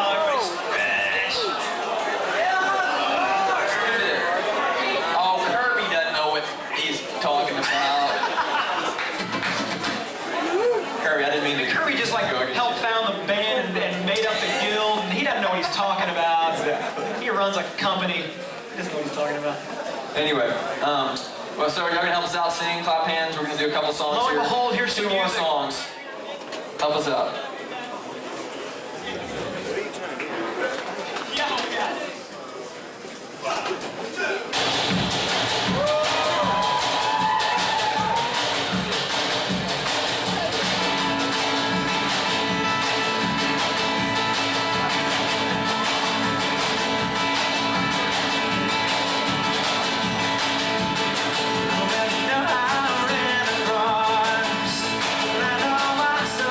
Letters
So, are we gonna have this thing back there? Let's have Kirsten Berry come out and make an announcement. Kirsten, come on.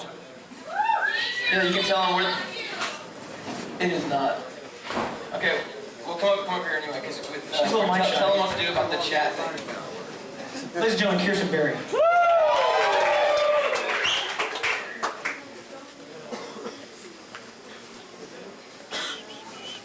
I think we're just going to have you all kind of turn around. Kind of turn around, and then we'll do it in the back up there by the merch table. And look at CDs and stuff. And also, we need some big guys to come and help tear down all this stuff.